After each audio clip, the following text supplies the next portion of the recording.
Yeah, testing. 1, 2.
Right.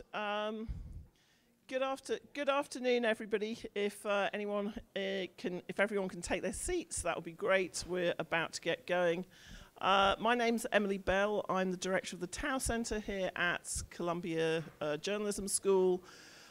We are a program that hosts research, hosts teaching, and I'm really delighted that we're doing this afternoon. Because it is something of a departure for us, which is most of our research has been focused for funding purposes on the US market. But one of our main tracks of research over the last few years has been the rising power of technology platforms. And to consider this only through, as it were, a American lens is wholly inadequate. So we're incredibly fortunate here to have some very gifted researchers and scholars who were interested in particular in exploring what this means in other parts of the world, and particularly in the Chinese market, which started with a number of papers that we did last year. And I've got to really thank both where are they? So Mia is there, and Emilie is there. Mia is a research scholar here, and journalist, and Emilie is in our PhD program. And they've really sort of brought together a fantastic set of panelists and discussants to look at this really pressing and interesting question about how press freedom and digital media in the era of big tech is developing in China, and what that means for the rest of the world. So in a moment, I'm going to hand over to Mia, who both she and Emilie will do very short presentations on some of the research questions that they are framing here, which we will then be discussing in 3 following panels. I also want to thank our funders and our collaborators. So for collaborators, we have the Committee to Protect Journalists, who've just been great partners, not just on this, but on many things at the J School when we start to consider the implications for press freedom. And they do amazing work, and I'm sure everybody here, when you have spare change, gives to CPJ. I know that I do, and today is a good reminder that if you don't, you should be. And secondly, Craig Newmark Foundations, who fund part of our research programs here at the Tower Centre. And it's really a privilege to be able to look at these questions, which now are not just central to our concerns as journalists, but often central to the agendas of governments and civic organisations currently around the world. So, a small piece of housekeeping, which is if you need the restrooms, they are downstairs, so through the doors and downstairs, and along that corridor. We have a reception at the end. It's a little bit hot in here, so I might get them to kind of lower the temperatures a little bit, though not to the same temperature as it is outside. We are live streaming this. It will be archived on the Tower Centre YouTube channel, because we like the meta joke that we're investigating platforms whilst at the same time using all of their free stuff. So if you want to find a kind of complete record of this, it will be archived on YouTube. We'll also have write-ups and links to that on Columbia Journalism Review site next week. So without more ado, I'm going to hand over at this point to Mia, who is going to talk you through as I say, the research agenda here for a few minutes before we kick off with the first panel. Mia, can I invite you up? Thank you. Thank you so much.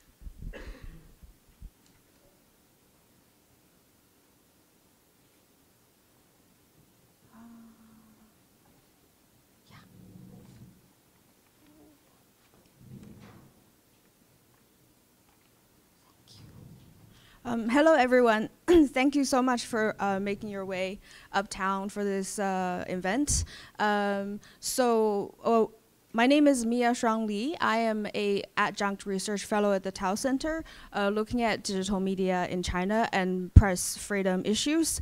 Today, I have a very short presentation for you about an interview-based research project I've been doing, and some preliminary findings.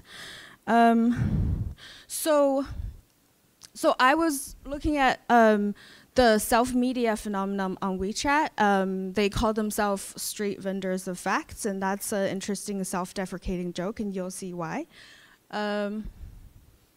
So what is self-media? Self-media is not a new phenomenon. It's used to refer to all user-generated content and influencers on social media, and sometimes, especially with China kind of user numbers, you can have an audience of 10 or 20 or 20 million or even more. And the earliest platform that a lot of influencers were using was Weibo, and now we're moving on to WeChat. Now, a a lot of this content takes the form of short videos on TikTok. But today we're, because since we are concerned with news media and journalism, so we're looking at news content on WeChat. So on the other side, you can see that's what your news page looks like when you open the news channel on WeChat. So why is this content on WeChat? First of all, that's where the readers are. And the latest number for 2018 is that the average user on WeChat read over 400 news articles a year, and that's more than one article a day.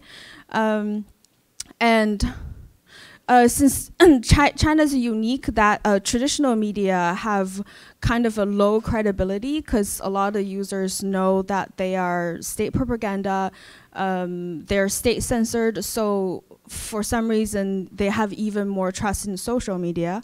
And also on WeChat, the stories that you see are stories that your friends and your families have already liked and share with you. So in a way that these stories, although written by new influencers, they piggyback on the credibility of people you trust in your social network. So if there's a piece of news usually you wouldn't trust, but you see that someone you trusted shared this piece of news, you tend to trust it a little bit more.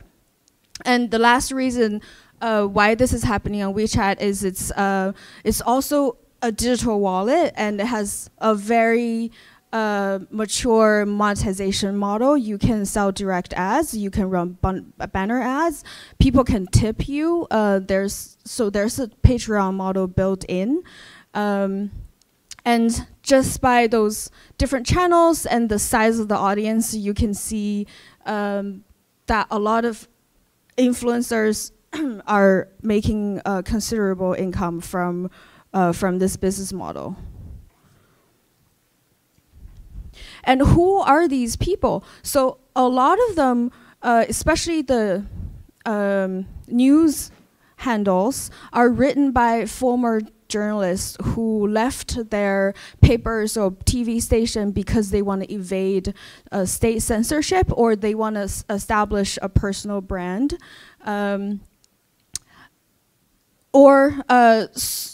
So they want total editorial control, so they would operate a news WeChat public account handle, and they can write about stories they care about.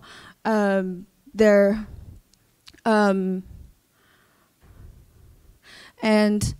so this is the chart is 2016 data. That's from NewRank, which is a big data company that issues numbers regarding WeChat public accounts. You can see that a lot of them were planning on to do this as a full-time job in the future. And on the right, you can see that this is two news accounts run by former journalists. The one on the left is one that's censored. That's what your account looks like if it's been censored by the state. On the right is one that hasn't been censored yet. So how did this whole phenomenon turn out? So at the beginning, every time when there's a new platform to reach audience, Chinese journalists would think, oh, this is a new spring. So that also happened when Weibo came along. People say, oh, I can write about news stories I care about on Weibo and self-publish there and gain an influence and maybe have some social impact. And this is happening again on WeChat. But with self-media comes the concern of credibility. So at the beginning, people thought, if there is a free market where each handle gets to compete for freely, you would the ones that have the best practice, right, the most balanced stories would win out. But turns out that was not the case. So now, when you look at these kind of content, a lot of them were feeding a certain kind of emotions. there's another issue is these reporters don't, as online journalists, don't have the right to do their own reporting. So China's news regulations say that to be a reporter, you have to have a license. To pertain this license, you have to be a member of the state-sanctioned press corps. And these so-called citizen journalists don't have that. So what they do is they scour local paper, and they find the kind of stories that they think their readers will care about. And they would each, according to their own target audience, come up with an angle to interest their audience with the story. So for example, if there's a story about like a coming of age story, and then the handles that target family issues, they would write from the family angle. If it's a handle that targets young professionals, and they would target upward social mobility. So each handle would pick out an angle that feeds a certain emotions that they think their target audience cares about. So you see a lot of nationalism. You see a lot of so-called chicken soup, which is a kind of feel-good story. So when you go home at the end of the day, you feel kind of down, and you read the story, it makes you feel good. But that's not necessarily always a good story. So down there, that's the headline just from the past week, where there's a Weibo account called Mimeng who has tens of millions of followers, and he posted this story. She posted this story about a young rural person doing really well in life and going to big city life, and eventually end up dead. And this story picks out all the key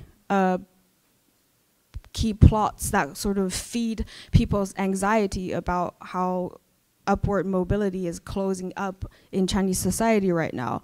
And about a week later, this story proved to be completely fabricated, and this account has since been censored.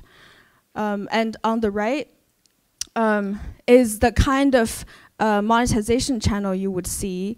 So with this particular one is from an account called Zhanhao, which compete with People's Daily in terms of number of followers. And this is the kind of things they sell to fund the handle. They're usually liquor or some kind of, the second one is pillow, or you can buy gift cards. Because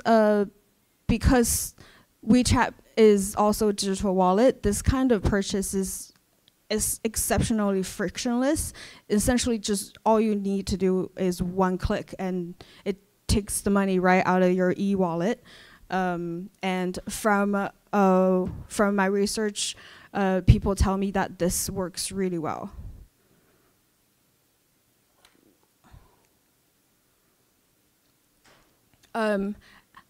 Some other issues with this new business model of journalism is that local content seems to be on the rise. So most people's theory about this is that since there is no general election, there is no reason for people to care about national news. So people tend to just care about what's happening around them. And this has led to a rise of local news handles / listing handles. And they just tell you what's going on at the local school. In a way, it makes people more plugged in and invested in their own community. Another phenomenon is these citizen journalists, they left the newsroom for social media because they want to evade state censorship.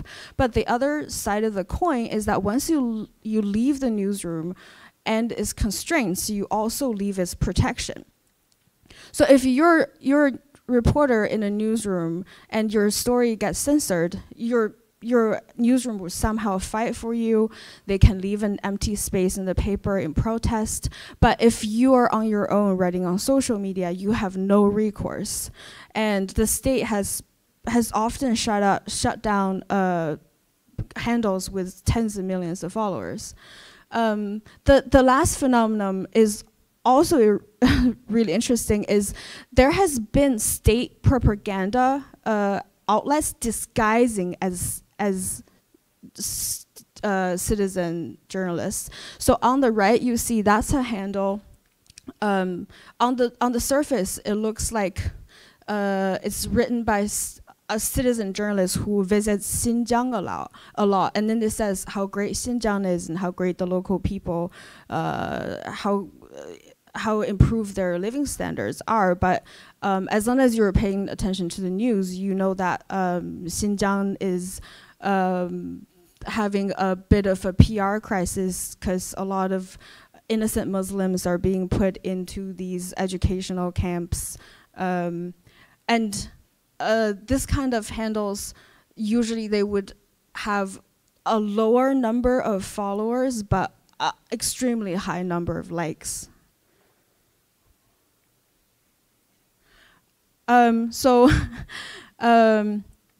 This is just a joke of how new media people tell about themselves.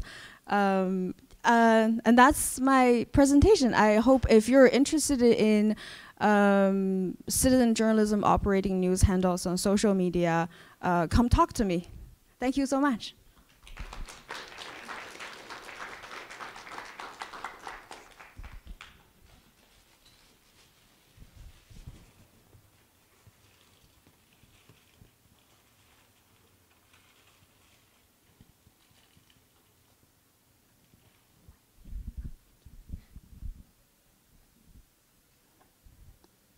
Hello.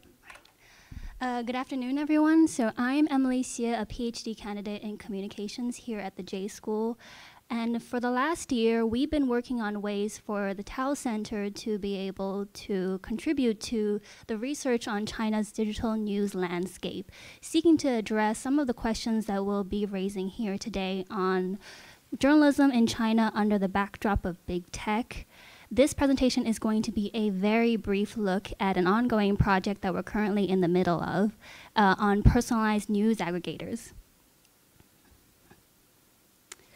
So at its most basic, a news aggregator is a website that primarily takes information from a multitude of other sources and displays it in a single space. While in theory, this concept is very simple, in practice, news aggregators can take on various forms. In China, where 98% of users access the internet through their mobile devices, we're looking primarily at mobile devices, mobile news aggregators that aggregates news and from publisher accounts, and that with usually little to no original reporting. So incumbent news aggregators like Tencent News or NetEase, these news aggregators have been a primary source of news consumption. However, in 2012, when the world's most valuable startup, ByteDance launched its flagship product, which is the news aggregator 今日头条. It offered news consumers with a personalized news experience driven by machine learning algorithms. And since then, we've seen a series of news aggregators that have experimented with this sort of implicit personalization as well. So ByteDance's Toutiao is one of the most popular news apps in China, with its users usually spending on average 76 minutes per day on the app. That's in comparison to the 24 to 32 minutes that users usually spend on Facebook or Instagram.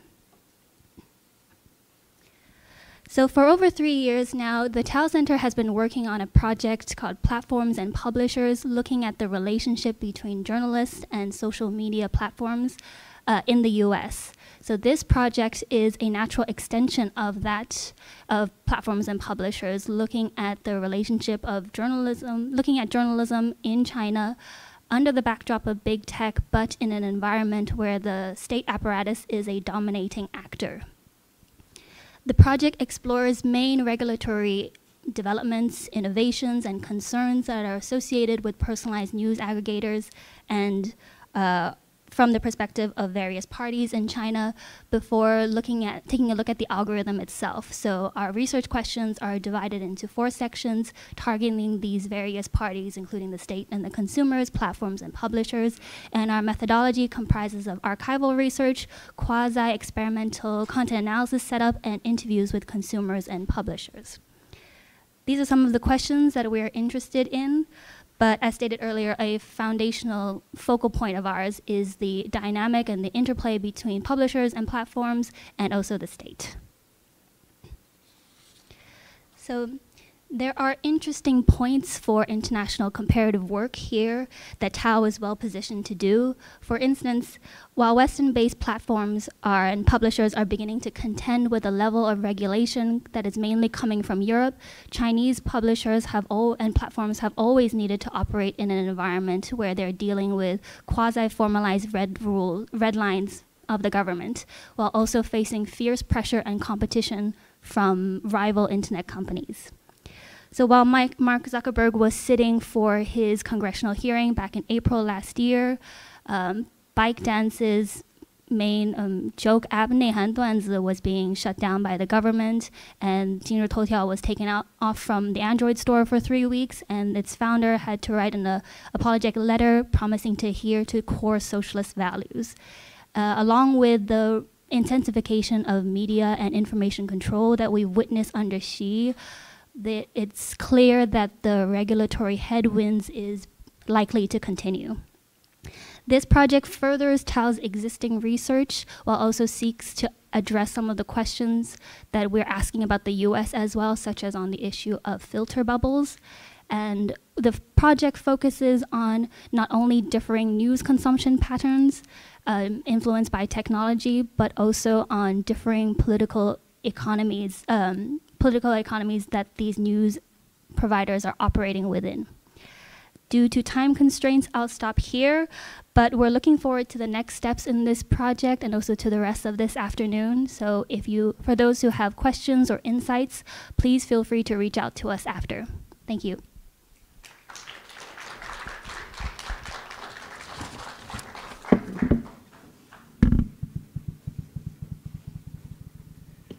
Okay, thank you, Emilie and Mia. So we're going to have Mia come up to the stage now and the panelists for panel 1.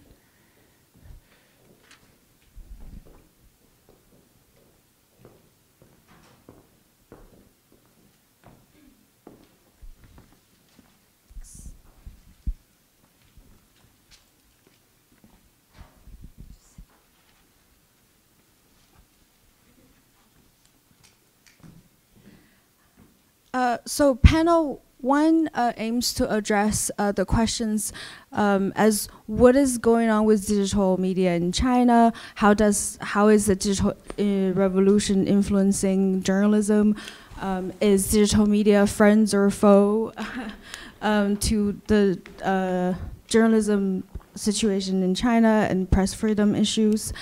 So now I have 3 guests with me. To my right here is Professor Qiao Mu, who was my professor when I went to journalism school in China. And then we have Joanna, who's the proud graduate of the Columbia Journalism School, returning to us today. And she is she's been breaking all these great stories about China's election meddling in Canada from the newsrooms of Toronto Star. And then we have Becky Davis, who has been one of the most prolific and best journalists working in China. And both Joanna and Becky have been working on reports regarding press freedoms for PEN America.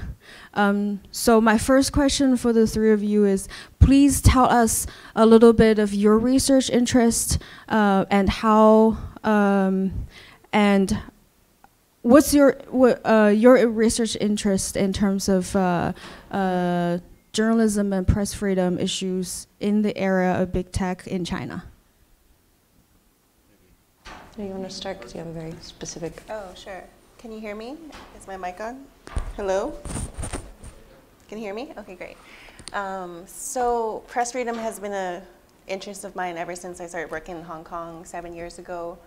Because in Hong Kong, what was happening was I thought it was semi-free there in the city because it was independent from China in its political and legal system and supposed to be its press freedom issues, but there was a lot of self-censorship. And when I was there, the editor of Ming Pao, quite an independent Chinese language newspaper, he was axed in the back, like someone attacked him with a meat cleaver. So that spurred me to do research on the issue way back then, 2012. I started working as a correspondent for the Committee to Protect Journalists. So I was tracking when things happened to journalists in China, both foreign and local born. And there were a lot of cases, and it's just been ramping up. And in 2014, I moved to Beijing to work as a journalist for foreign media, and the situation just got worse and worse. And if it was bad for foreign correspondents, it's hard to imagine how bad it was for local journalists for Chinese media. There's lots of respected Chinese media in China, but even people there, they got more and more restricted. Citizen journalists, people who dared to, actually tackle political issues, and including corruption of big figures in China, they were often jailed, and I had to write about it. And Becky and I ended up being colleagues at AFP. And at AFP, me and Becky's both our semi-beats were human rights, press freedom, those kind of issues. So that led to me in my last year in China, working with James Tager here. You should wave. He was my editor, and now Becky's editor for Pan America Press Freedom Reports. So we worked on this together. Forbidden Feeds, Government Controls on Social Media in China. I tweeted the link. My Twitter is @JoannaChu. It's free to read. It's also just been translated into Chinese. So if you want a grounding on first the basis of all of this, but also specifically how it affects Chinese writers and artists, how it affects their work, censorship in China, from the ground level to you need VPNs to access most foreign media websites, for example, and to how things get censored. Like, why is Winnie the Pooh censored in Chinese social media? We can get into that. And I just want to, before we go on, draw into a case study. The Me Too in China has really blown up in the last year. Since January 1st last year, a student talked about being assaulted by a professor. It just exploded on Chinese social media. And people observing were really surprised that the Chinese state allowed it to flourish so much. It took weeks before hashtags Me Too in China got erased. And in that time, a lot of people shared their stories. But not everyone got to share their stories freely. In this report, I profile a journalist, Sophia Huang. She's from southern China, kind of a place where media have traditionally had more freedom, because I feel like in China, the further away you are from Beijing, the better things get. But even her, working in Guangzhou, she started on WeChat a public account. So Mia went over what public accounts are. You can self-publish on WeChat. She made a public account. It's called Anti-Sexual Harassment, where it was stories about harassment in China and what Me Too was like in China. And eventually, her platform got so influential that it was completely shut down, and Sophia's own account was shut down. So when your WeChat account is shut down, you lose touch with your parents. Like, you lose touch with your best friends, because you don't have anyone's phone numbers. So that's a big deal. So her story's in here, as well as Chow Moo's, actually. I interviewed him. So I'll go into more detail, but that's just a brief introduction. Tell us. You go first. Professor Chow, Okay. You're very special to this topic because you're both a media observer, critic, and a practitioner, and you have run several very successful public... famous public intellectual in China. That's why I fled to US in 2017.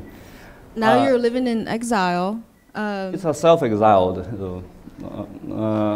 So my name is Qiao Mu. I used to be, before I came to the US in 2017, I used to be an associate professor for 15 years at Beijing Foreign Studies University, namely Baiwai, in Chinese, Beijing 外国语大学, where Mia got her MA degree.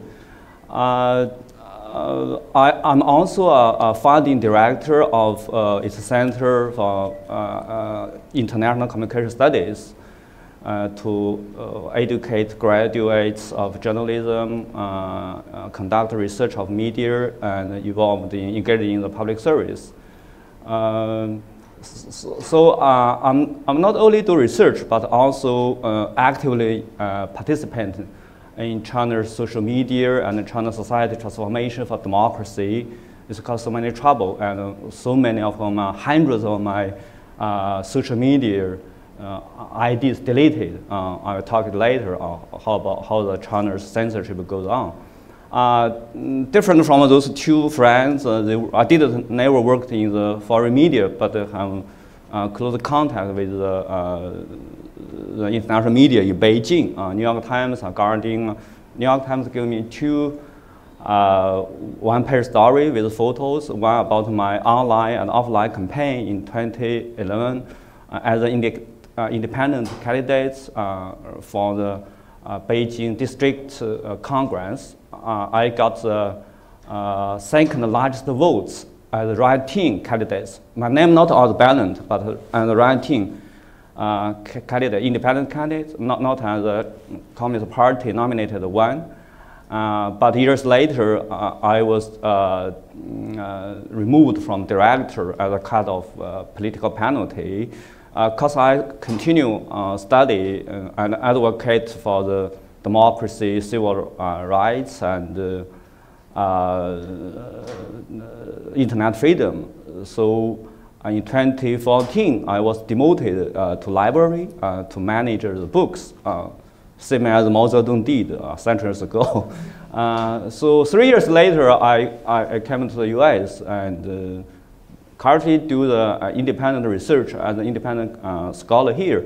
My research interest focus on because I got my PhD in political science in Tsinghua University, my study focused on how the media's role in particularly the social media's role in China's social transformation. So media can use it as a tool to mobilize the people, to supervise the government, but often, it's failed. So many netizens arrested, and so many posts deleted, and how the social media organize people as a kind of like WeChat group, how the social media used to advocate to let your voice be heard, like the Weibo, we did in Weibo, and to what extent the social media used to to let people connect together, either regionally or globally. That's my interest. Thank you. Hi, so I'm Becky Davis. I used to work with Joanne at AFP, and now I'm the bureau chief for Variety magazine in China, which is kind of a shift to the entertainment space. But unfortunately not that much of a shift because it's also very censored and political. So my background is I've been in China since 2011, and I've been a reporter since 2014. This past year I've been looking at reporting in China both in terms of what's happening to domestic media, to Chinese media outlets, and to foreign media. So I'm also a board member on the Foreign Correspondents Club. And every year we do an annual survey of correspondents. There's about 200 respondents who are part of our club, and this year we had about 109 of them respond to this particular survey. So we're sort of looking at the changes in reporting conditions over time. And unfortunately, this year was one of pretty much the worst on record. I think everyone could agree. Probably since 2000, the past 20 years, this has been one of the most difficult years for press freedom for the foreign press. And I just wanted to share a few key highlights from this year's report with you guys, just to sort of set the tone. And so this year, 55% of respondents said that reporting conditions have deteriorated, which is one of the highest numbers we've had in recent years. 91% of us were concerned about the security of our cell phones, that were being surveilled on our phones. 66% were worried about surveillance inside their own homes and offices. 48% said they were followed or were aware that a hotel room that they were in was entered without permission. And 24 out of 27 respondents who reported from Xinjiang said that they had been followed or experienced some sort of interference. And so it's pretty drastic, and one thing that we're trying to do as a club and as a foreign journalist community this year is to bring this to the attention of different embassies as well, and to advocate on a larger scale for press freedoms ahead of the 2022 Olympics. Because one of the last time when there was sort of a little bit of, not an improvement, but a little bit more space for reporting in China was in the lead up to the 2008 Olympics. And now China's going to be a host again, and so maybe, even though it's quite far out still, 2022, we're looking to see what kinds of things we can start to advocate for in terms of gaining more space as foreign reporters. In the Chinese media landscape, I think one thing that we've found is that it's also extraordinarily drastic, and the story of local Chinese media is inextricably intertwined with the rise of digital, and so I guess we'll get more into that. I don't want to take up too much time, but just to say that I think the situation now, even compared with 6 months ago, has gotten much, much worse in terms of, I guess, paranoia and people being feeling censorship on a much more personal level. And this year, PEN has had to actually put off its report over such concerns over security and over trying to get enough respondents and make sure that they are able to stay safe. So yeah, it's a bit bleak, but we can talk a little bit about why. Was there a Chinese person arrested for using Twitter?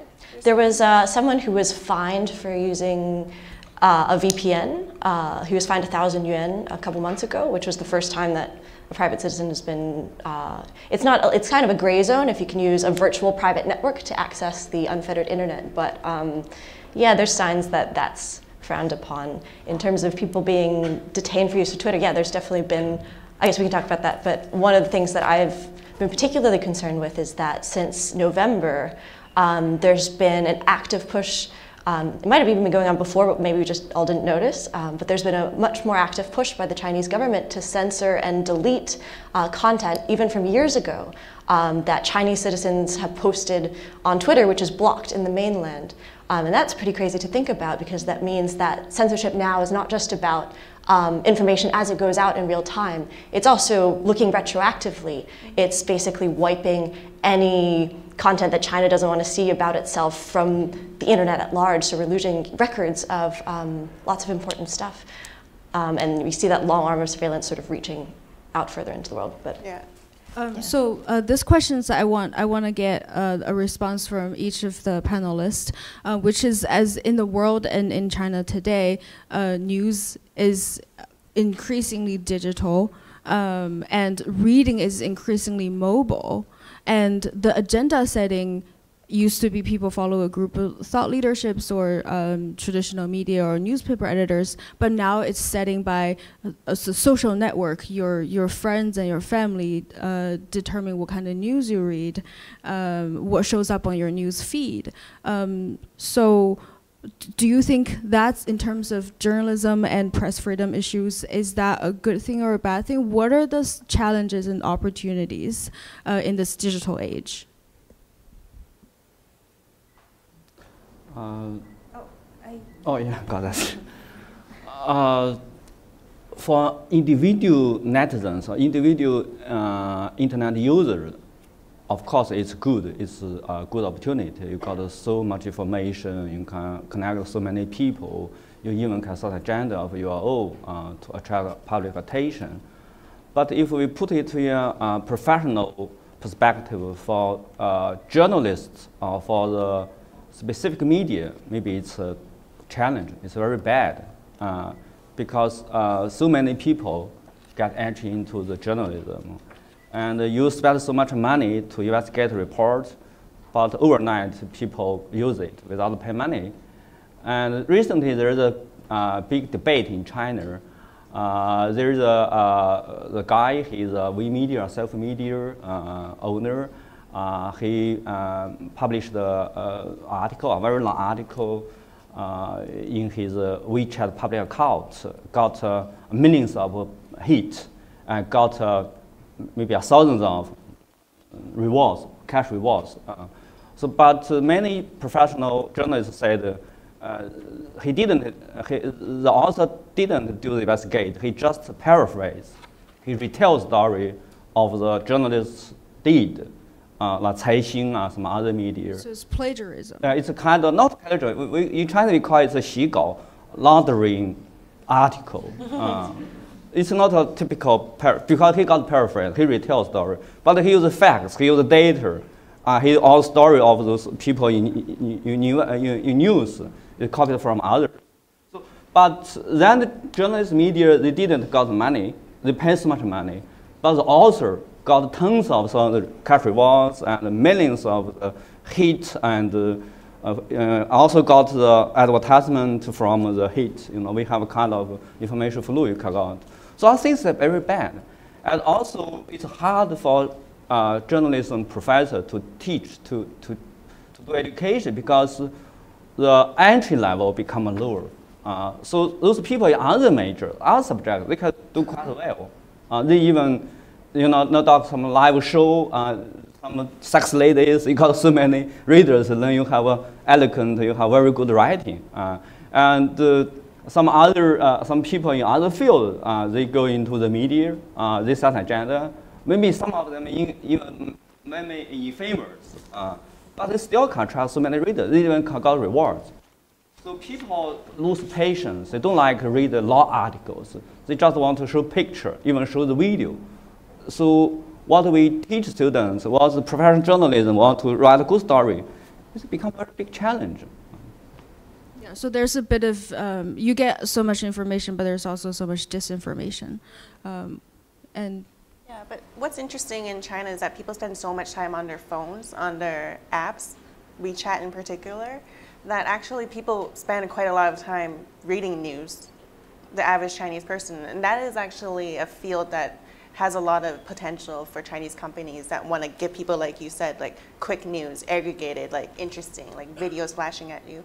And also gives opportunities for independent writers to, like you said, who are fed up with the corporate media environment in China where they can't really write about what they want to write. They have some options to write on WeChat on their personal accounts, and people can actually give them tips. They can actually, you know, tap your WeChat Pay and give them some money. And some people actually make quite a bit of money on that if you get popular enough. But you're always scared that your account will get shut down if you cross the line. And people are always, that I interviewed, are trying to play with what that line could be. Because the issue in my interviews with people is that both writers and also social media companies, the people who are in the business of aggregating news and producing news for new media, digital media customers, like the lines are always shifting. I actually interviewed several current social media company employees in my report, and these people, like, you wouldn't imagine here, but they're so savvy. Like, they travel around the world. They know how Google works. They know how Twitter works. They have VPNs. They're always online.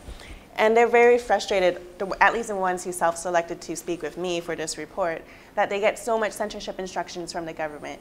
Each company, Chinese social media company, has a liaison office that has to deal with the state. And almost every week, the state gives them a list of censored words. For example, you know, with the North Korea things blowing up last year, sometimes Kim Jong-un, you had to scrub it from your networks completely. And sometimes Kim Jong-un was back on the list of things you can keep writing about. So it's always changing, and they have to devote so many resources. And it really affects, if there are positive benefits of having these aggregation companies making news more digestible to wide audiences, they're being affected by the censorship restrictions financially. For example, Toutiao. Toutiao is a very pioneering app in China, which really uses AI and really advanced technology to guess, like really like, you know how Facebook has an algorithm that always just seems to be like whack, like you get like things that you don't want to see? Like curious ladies in the local area. Yeah, but Toutiao like really uses more advanced technology to like really anticipate what you want to see. So they're doing well. But recently, a few months ago, half a year ago, they were cracked down on because the Chinese government said they weren't doing a good enough job of keeping their platform pure. So they actually shut down Toutiao. They took Toutiao offline for 24 hours. And taking a website app completely offline is something that's like the ultimate, like what the government can do. They control the internet. So they can, if your internet company can't access the internet, that's what the Chinese government can do. And they have done it as like a warning, 24 hours, you're done, like no one can access it. And as a result, that company had to hire 1,000 more human censors to actually go through the content and make sure that it was completely well censored. So digital media, there's companies that are trying to take advantage of in China. Like the app culture in China is so big, but the government's really upping its ante on ways to put pressure on these companies to make sure that however big it gets, however many influencers are self-publishing, that it could still be under the thumbs of the state. And I guess with the Toutiao example, Toutiao is pretty, frankly, it's terrifying. It's designed to be addictive. It knows everything about you. It knows when you're using the app, how long you're on it, where you're clicking, what kinds of things. It's like AI gone nuts. And you know, I was talking to a friend literally yesterday, and she was like, "It's terrible. My mom, she is sort of drawn to like traffic accident news, and so if you click a couple of those, then your whole feed is just traffic accidents the whole time." And so she's like, "My mom's always calling me to tell me that I'm going to get hit. You know, it's so dangerous on the streets, and she's getting this pain in her neck because she's always flipping through Toutiao for like hours a day." And I told her to like stop and switch to WeChat, but she's like, "WeChat, the articles are too heavy. They're so long. I just want this fast, you know, these hits of information." And most people only spend like 40 seconds per article, so it's really this sort of dumbing down of news and popularizing it and making it entertainment. Because the other part of Toutiao is like, it's got this short video app, and so you just get these, it's like TikTok or Douyin as well. It's everything in one. But I guess so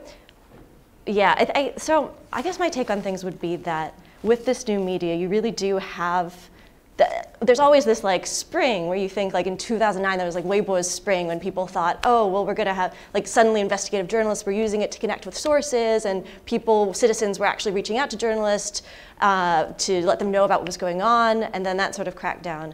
And then we had this like WeChat spring where it was this under-regulated space starting maybe 2013. Even in Xinjiang, I was talking to researchers who look at Xinjiang, and you have, even in 2014, 2015, there's sort of this renaissance of Uyghur literary production, people writing poems and sharing those online, and sort of creating this ecosystem. And then the government catches on and they try to regulate it. And so we have, even literally last Friday, I didn't see this reported very widely, probably because it was so boring, but it's actually quite significant. So Xi Jinping went to the People's Daily's new media bureau or new media department. And the last time he did this was I think in 2016. And it was a big... Also, People's Daily has a host of over 25, I think, WeChat public accounts that they publish under each targeting a different, slightly different reader segment. Yeah, so the last time he went and did a tour of the 3 state media bureaus, that was a big deal because it was sort of setting out the agenda for what media in China should be. And what a media should be is it should give the message of the state, and it is basically working on behalf of the state. And this time he said, okay, new media, great. What we need to do is integrate traditional media more tightly with new media, and we need people to use more new media. So it's basically a harbinger of even more tightening in that what was previously a very freewheeling and fun space because they hadn't really figured it out yet. And so, for instance, in the past month, they've, like for instance, Douyin and like these short video platforms, basically TikTok. TikTok, it's the same company. It's literally TikTok.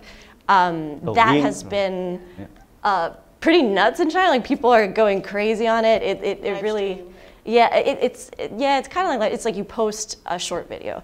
And, but recently they told everyone, okay, well you have to have 1 censor per every 1,000 videos that goes up. And if you have hundreds of millions of users and they're each posting like God knows how many of these little, that's an insane investment. It's really crazy. So that's... Are companies complying with that? So people, that just came down like a couple weeks ago, and so people are trying to, presumably yes, when the last directive came in April, some of them did step up, but this is going to be so insane that people are saying that there's going to be more investment in video, basically AI video censorship technology, because you can't have humans censor that much stuff. It's crazy. Yeah, like just when we were working on WeChat, you noticed the technology get better, like the censorship technology for images. When Liu Xiaobo died, the Nobel Peace Prize winner, who died in under state custody in Shuang, actually we both tried to find him in the hospital. We did some testing, and if you send his image, even if it's like a cartoonified image on WeChat, the other person won't receive it. It would be automatically blocked. Whereas if you use WeChat in North America with a North American phone number, then you can send photos. So there's almost different systems of tightened censorship in China, where even images, they know how to read them now, they know how to scan them. So when you send some pictures, it's difficult to send. I'm an expert. You have to change the picture. You invert the angle, or you edit the pictures. You put some color, or you just because it got a kind of advanced technology for censored. They have a scan in different angles, scan the picture. So you have to invert the angle, or maybe change a different angle. Or maybe destroy the angle, the picture. Then that way you can transfer, send the picture. So let me add some points mentioned. We talk about the good or bad for the data journalism.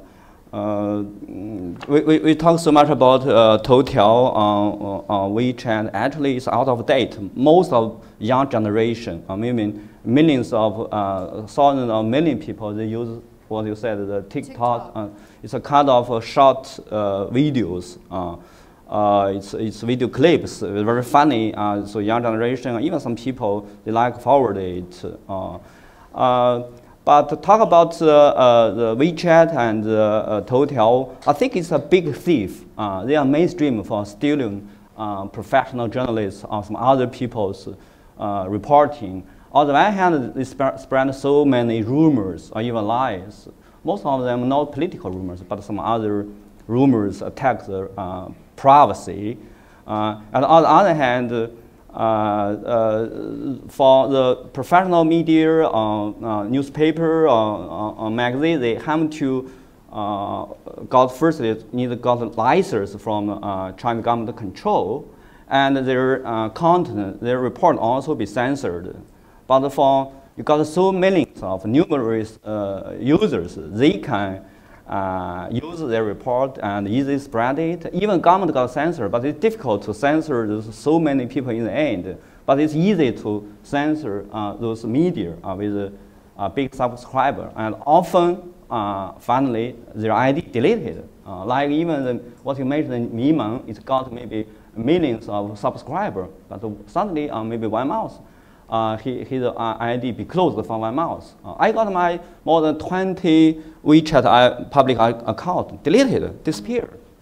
You lose your subscriber, you even lose money. I got some reward from that. Because like now WeChat, all the accounts are tied to your hukou, right?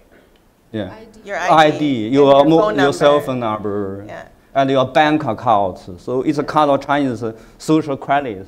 Yeah, so it's hard for people, like activists, to be like, oh, my account got shut down, I'll just make up a new name. And for a while they did that. It was like a cat and mouse game.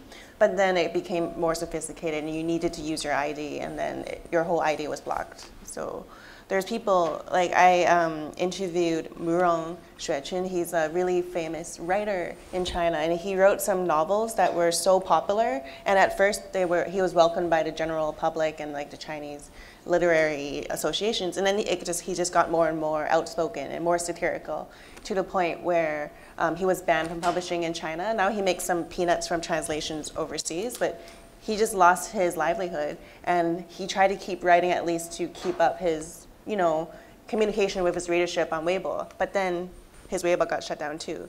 Now he makes money by selling fruit online.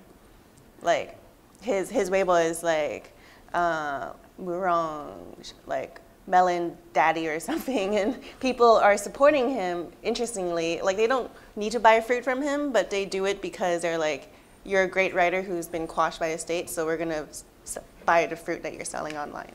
A lot of these writers are kind of trying to bide their time and do other artistic things, and they still get a lot of support. Like I also interviewed Hooligan Sparrow, a feminist blogger who got so viral for using social media to protest against things like school principals assaulting school children. She was really like, we both met her, she was really almost like controversial. She had a sign saying, principal have sex with me, and said, leave the kids alone. She was so quashed, and now I met with her in her hutong in Beijing, and now she's doing classical painting as a way to bide her time, because any blog she starts is going to get cracked down on, and she's getting so much pressure. Her landlords were pressured to shut off her electricity, so she had to keep moving around and around, to the point where now she's painting. But people are supporting her by paying a lot for these paintings because these people still have a lot of influence. And she has a Gondong Hall. I think she still has a Gondong Hall where people get tips. Mm-hmm. But I guess one thing I wanted to say about WeChat censorship is that WeChat, I guess you guys don't use WeChat maybe, but it's not like, it feels like a private space because you're mostly talking to your friends. You can't, if you post a moment, no one can see it except your friend circle. You can't, if you want to subscribe to like a public account, a Gongzhong Hao, you have to actively press on it and like subscribe yourself and get into the zone. So suddenly, in the past year, we've seen a lot of instances of just, someone sending a political article to a group of 3 friends or something, and then suddenly they're locked out of their own private account and there's no explanation given and the block is permanent. Mm-hmm. And this account is linked to your bank account, it's linked to all your contacts. You might have no other way to contact your friends, or someone was saying they had to individually call every person in their contact book and be like, yeah, sorry, like, I'm not a dissident, I just got locked out because I don't even know why. So the censorship, I feel, has recently sort of come down to the level of the personal. It's penetrated the private sphere also, and that leads to a rise in self-censorship in a lot of ways, whether that's just, what am I going to say to my friends, or if that's, I'm a public account, I already have 5 million followers, and I don't want to lose my revenue stream, so I'm going to chill out, because if I say, who knows where the line is anymore, and if I cross it, I lose that, and I lose all that brand value that is really hard to get back. But I think the scariest thing about all this, including Toutiao and Douyin and whatever, is that it's creating these sorts of echo chambers that, we already see in the US where we have this polarization of the media. Obviously, you click on left-wing articles and you only get those, and that's a big part of US discourse these days. But in China, it's even more... Especially when news is more and more personalized and everyone is getting a vastly different news feed depending on your political leaning or your interests or what kind of friends you keep, right? And I guess the one thing I wanted to bring up was this. I think one of the most interesting studies I read this past year was about, it was Stanford, I think they were economists, I should know, sorry. But they did this really interesting study about VPN use in China. And VPN, again, is that thing you use to get over the firewall and access the unfettered internet. And they gave VPNs to 2,000 Chinese university students in Beijing. 2,000 students were involved. And so half of them had VPNs, half of them didn't.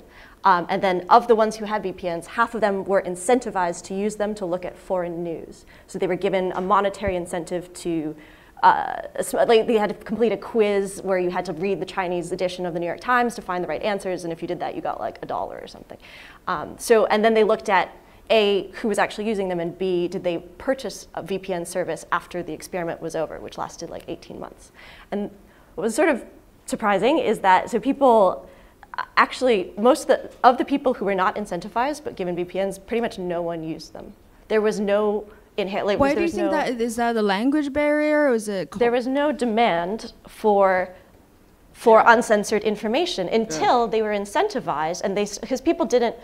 The study said that people didn't sort of recognize the value of that information until they started engaging with it. And then the ones who were incentivized, their reading of foreign news increased by 400%. So it wasn't like censorship had just dampened everyone's desire for news at all, but it does create this weird vacuum where until you know that it is valuable, you're not going to reach out for it. And I think that's you the don't scariest. crave what you've never had. Yeah. That's I think the craziest thing about Chinese censorship to me is that you're creating. It's like the China watching cliche is China 1984 or Brave New World, but it really is this Brave New World kind of thing where you don't have to fear the people who are censoring the books. You have to fear the fact that no one even wants to read the books, even if they were there. It's a brave new 1984. Yeah, it's horrible. So I think people really underestimate how successful the Chinese censorship efforts have been. Even like really, really smart people who have dual citizenship. Like I know a friend has UK and Chinese citizenship, but she tries to live life as a Chinese person when she's in China.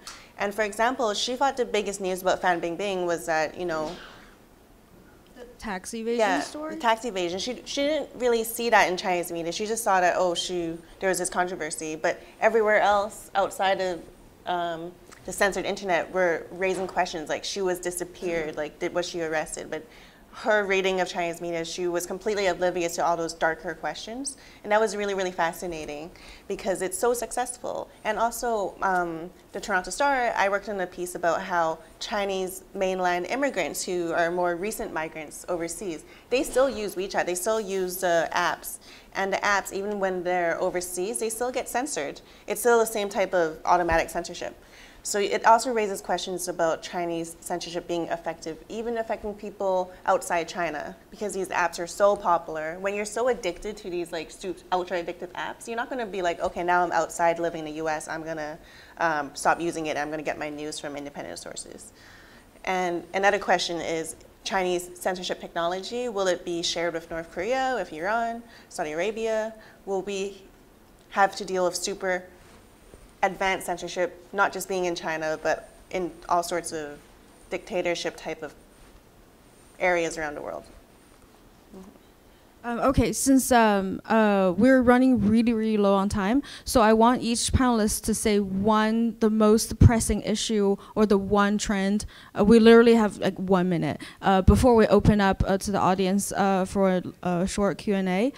So what do you think is the one signpost to watch, one trend to follow, or one most pressing issue in terms of digital media? Is it disinformation? Is it entertainment, news, or is it hard for reporters to get news out?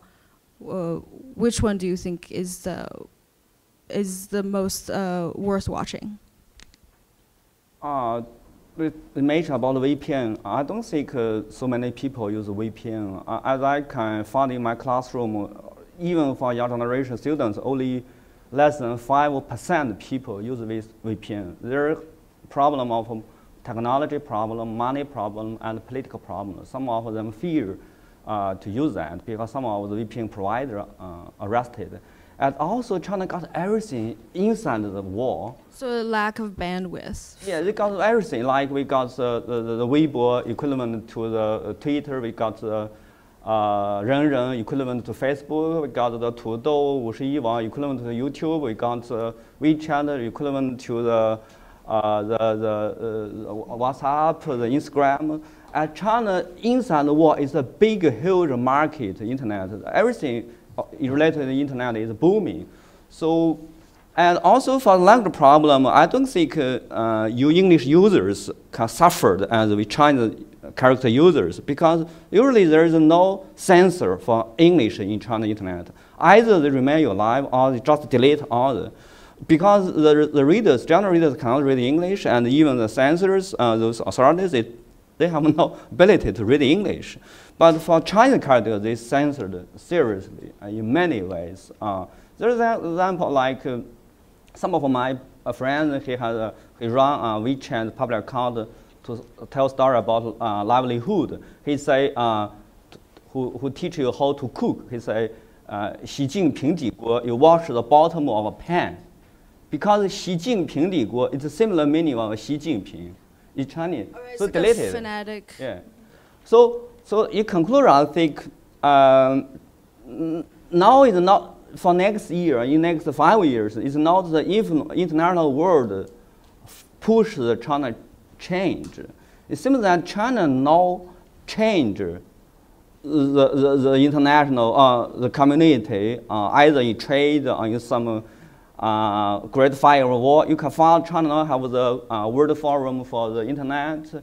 Some other countries like Iran, they want to learn how to censorship, how to shield, block the website. They want to learn technical technology from China. Because China got to reach the government, they can do everything they want. And also they have a very big market inside the wall. Okay, we're really low on time now. So Joanna, similarly, what concerns you the most? So I think a lot of us knowing about this, the way people are repressed, you feel really powerless. Like, what can I do to support these people besides, read their work? But a question that has been quite under the radar and people haven't been noticing much in America is that there's questions being raised about how American companies are complicit in this. So Silicon Valley, who has heard about Google China considering making a censored search engine in China? So not even the whole room, like a handful of people. And Google actually had a good reputation for pulling out of China because they didn't want to comply with like scrubbing Tiananmen from Google China search engine.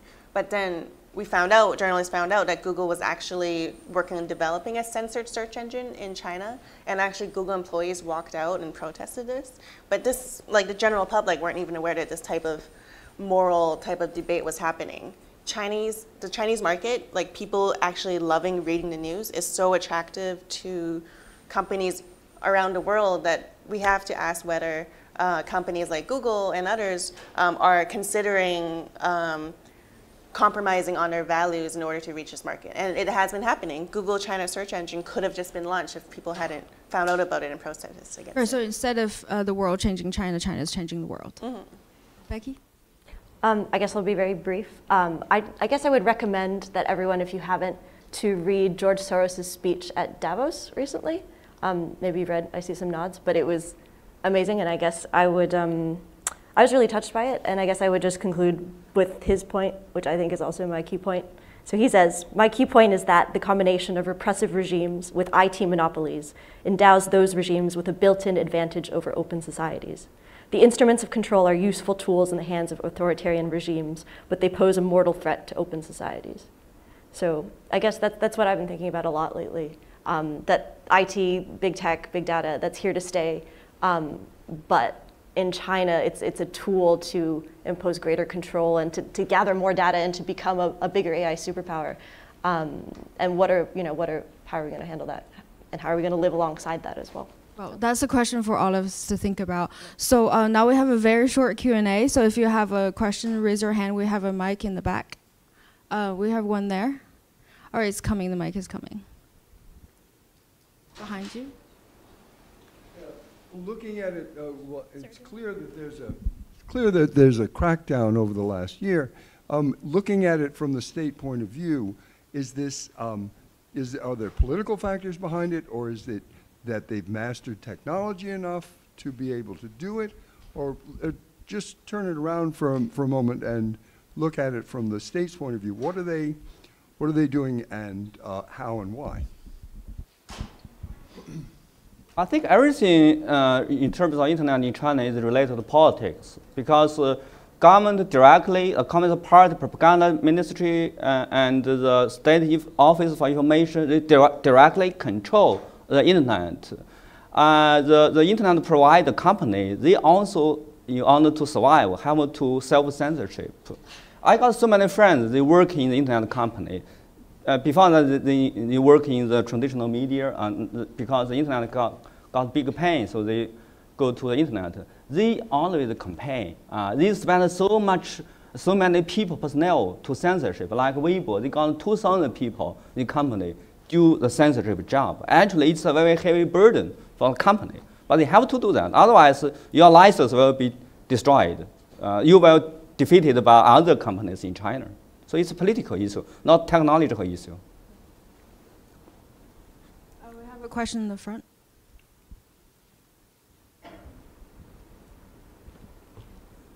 I have a question for Becky. I know a lot of your reporting surrounding entertainment and culture. I wonder how has your reporting been affected indirectly or directly by the censorship? Well, okay, so ironically, I've only just started this new job. It's been about 2 or 3 months, 2 months. But I can say that, so entertainment and sports used to be like, for Chinese reporters, used to be like the space where kind of anything would go. And you've actually seen in the past year, thousands of Gongzhonghao being shut, like entertainment Gongzhonghao being shut down, including of like China's top paparazzi guy who used to get like cool pictures of Fei Wang and stuff. And so he had like millions of followers. And even those have been shut down. Or like recently, like there was a big film review Gongzhonghao that had like 5 million followers, and that was shut down, and they had to start it over from scratch. So there's also a crackdown on like 过度娱乐化, like overly entertaining stuff. They don't want such kitschy stuff. It's like too fun. It's too low class. It's too crass and low class. And that's a crackdown that involves both on the short video platforms and in just like what are we even consuming, and what are we putting on variety shows, and what are we watching, you know. So I think in terms of content creation, in terms of what China's making for movies, TV shows, online streaming, everyone's trying to make content because there's such a big market now and it's booming, but you always have to think about, will my product actually make it through censorship? If I want, even that's if I'm also an a concern for independent Hollywood filmmaker. now, because you have to push your movie into China to get the box office. Yes. And I just want to share a positive example. I think I also covered LGBT issues, and Chinese society, especially cities, are getting more and more progressive. To the point where Sina Weibo, they tried to ban all LGBT content on Weibo a few months ago, and within days they had to reverse that announcement because everyone was so outraged. It's like, how can you ban anything to do with LGBT identities? And a lot of young Chinese women love these like romantic stories featuring gay men. Like, they just love it. Like, they think it's just like Harlequin romance. It's a genre that's very popular in East Asia, Japan also. Yeah. So a company actually had to reverse its censorship decision because people, masses of the public were just like, that's ridiculous. So On the downside, though, short videos can no longer contain LGBT content. it wasn't a complete. As of like this month. So I don't know. We have another one in the front. But that was cool. Yeah. That was like the one positive. Yeah. My question is for Rebecca. You mentioned that since November, the Chinese government has been wiping content on Twitter, even retroactively. How is it doing that? Is it requesting that from Twitter or?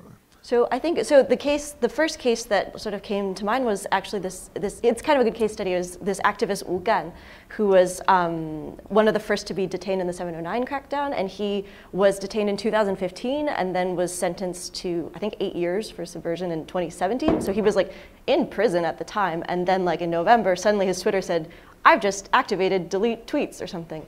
So the assumption is either they hacked his account or they went to him and they asked him to log in through whatever means, you convince someone to do that, and had him delete it. But there's an increasing trend now of also, at targeting people who are already either in their control, either they're already detained or under, going through that process. And so something, hopefully, this issue of, some people are now talking about like the issue of data ownership, like that people who are targets for the state, how do we protect their right to data ownership? Could Twitter do some sort of backup, something like that? But so far, I don't know.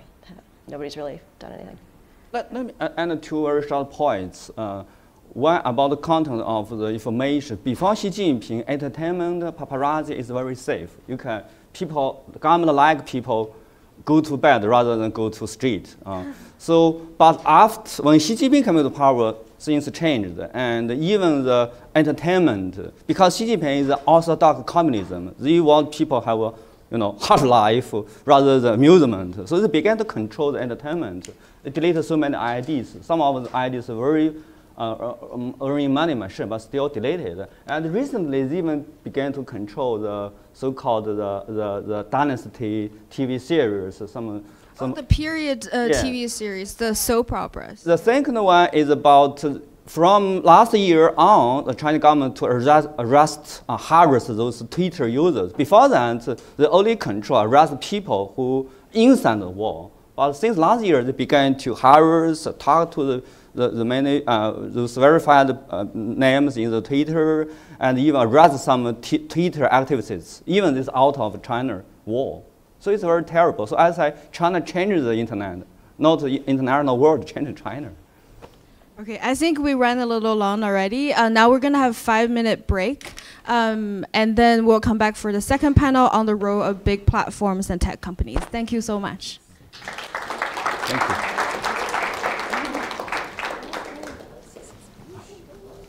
都能说，你都很能讲。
If you're on panel 2, can you please come up to me? Hi.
Hi, everyone. We're going to start panel 2. So if you could please head back to your seats, there'll be plenty of time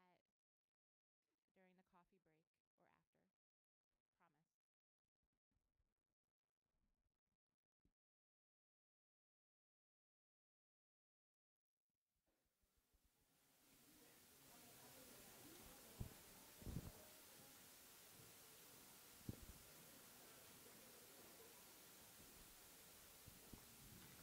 All right, thank you all for being here, for coming back. We have a very exciting lineup of experts with us to discuss the practices and power of tech platforms and their influence on journalism in China.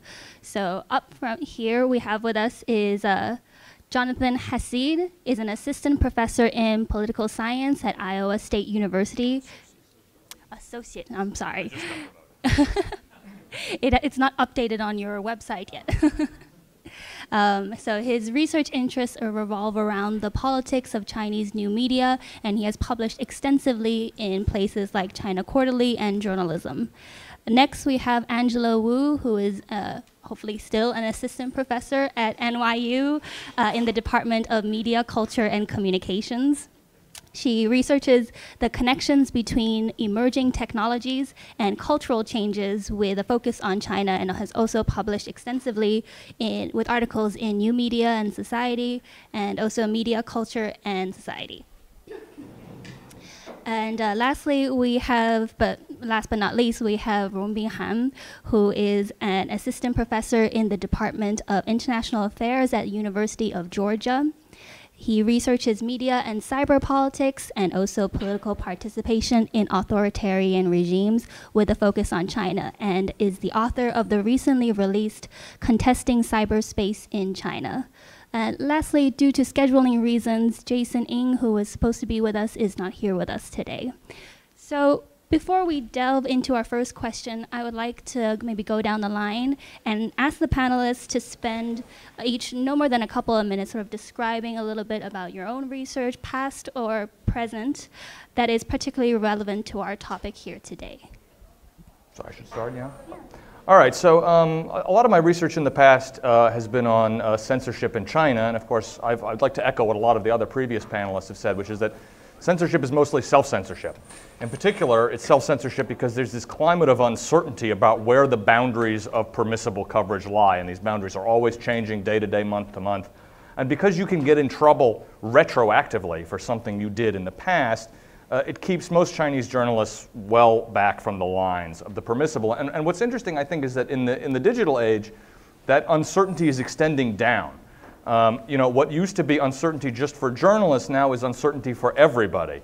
In particular, the Chinese government, I think in the last 2 or 3 years, passed a law saying that if you share on the internet a so-called rumor that's viewed more than 5,000 times or re-forwarded more than 500 times, that this is a crime now in China.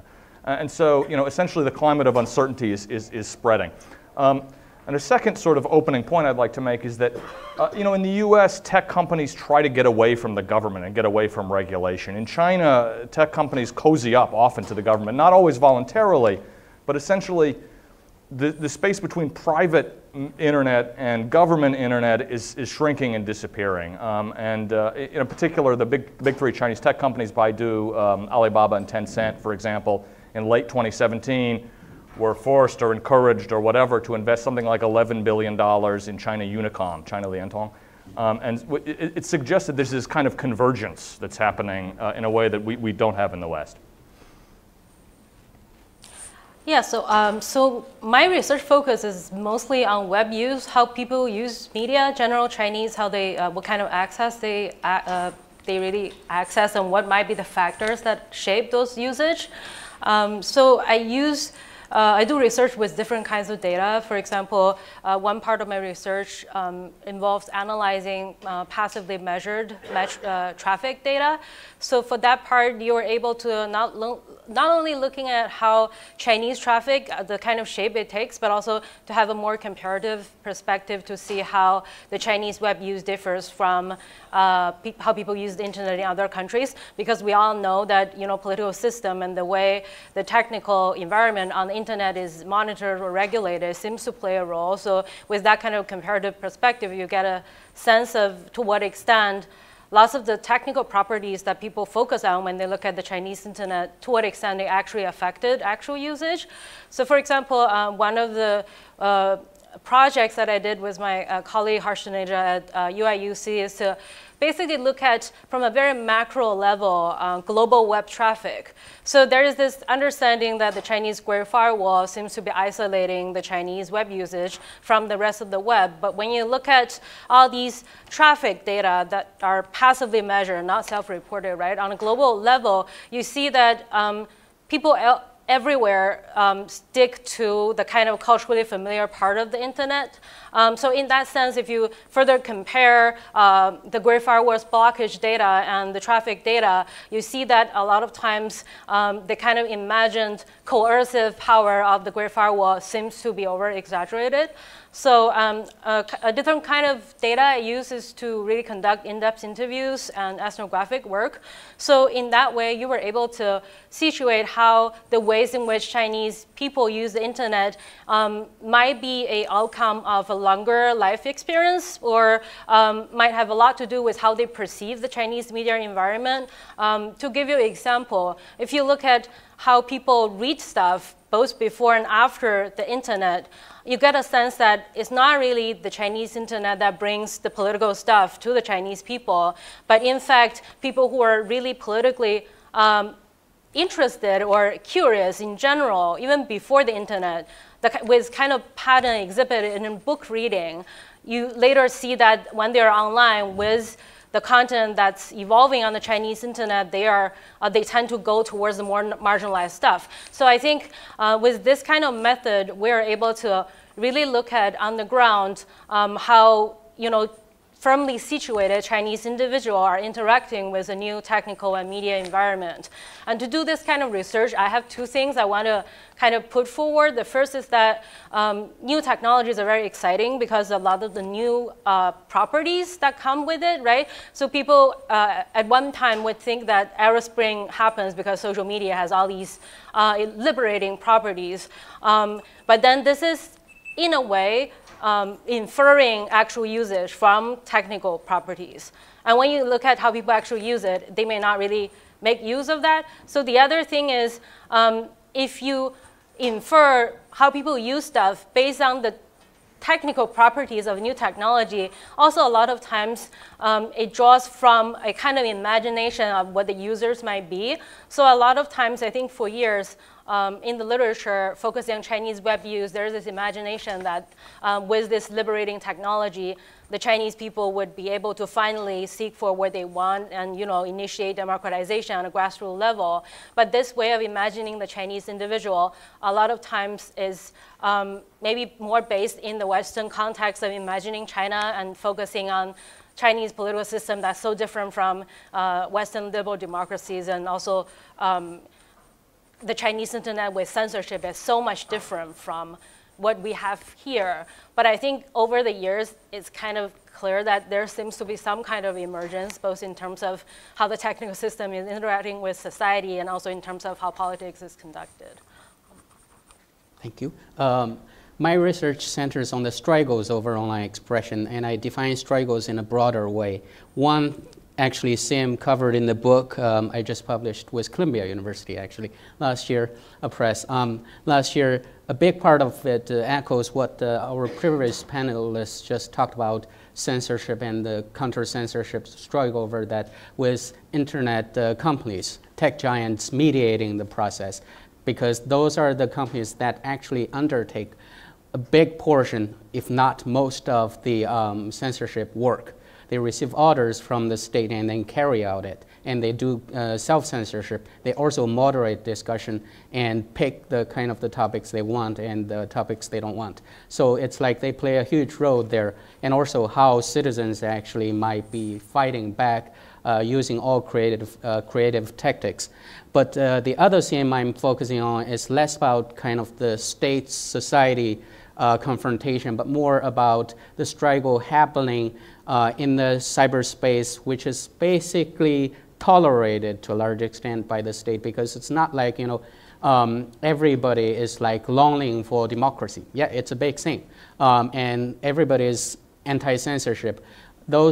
Everybody is anti-regime, and that's kind of a false assumption. And I question that, and I look at kind of different discourses flourishing there, some of which challenge the state, but some of which actually defend the state. And I don't just group those people as state trolls or state agents. And I did ethnographic work both online and offline to kind of, identify this group of people and why they believe in what they believe in, and what are the implications for authoritarian rule. So that's basically what I do, and I'm kind of moving, my next project is going to move more in the kind of everyday politics realm, which kind of is a carry-on of what I've been doing all the time, but also, sadly, because of the concern of increased censorship, and also it's like there's no hope in a way in terms of censorship, counter-censorship game. To a large extent, echoing what our previous panelists and also you guys just talked about. but see whether there's kind of, anything we can find interesting in terms of the realm that people don't normally think they're political. So that's kind of, I'm looking at internet novels more specifically, which has more than 400 million users, actually readers of internet novels in China. It's a huge industry. It's an economic phenomenon, but also it's a social political phenomenon, and I'm diving into this, just starting the project. Thank you to you all. So for some context for our audience, let me start off by asking all of you, what do you see is the role that ICT companies play in providing or restricting information? How are they altering the media and information ecosystem? And to echo what Professor Hasid just talked about with convergence, how closely do they walk together with the party?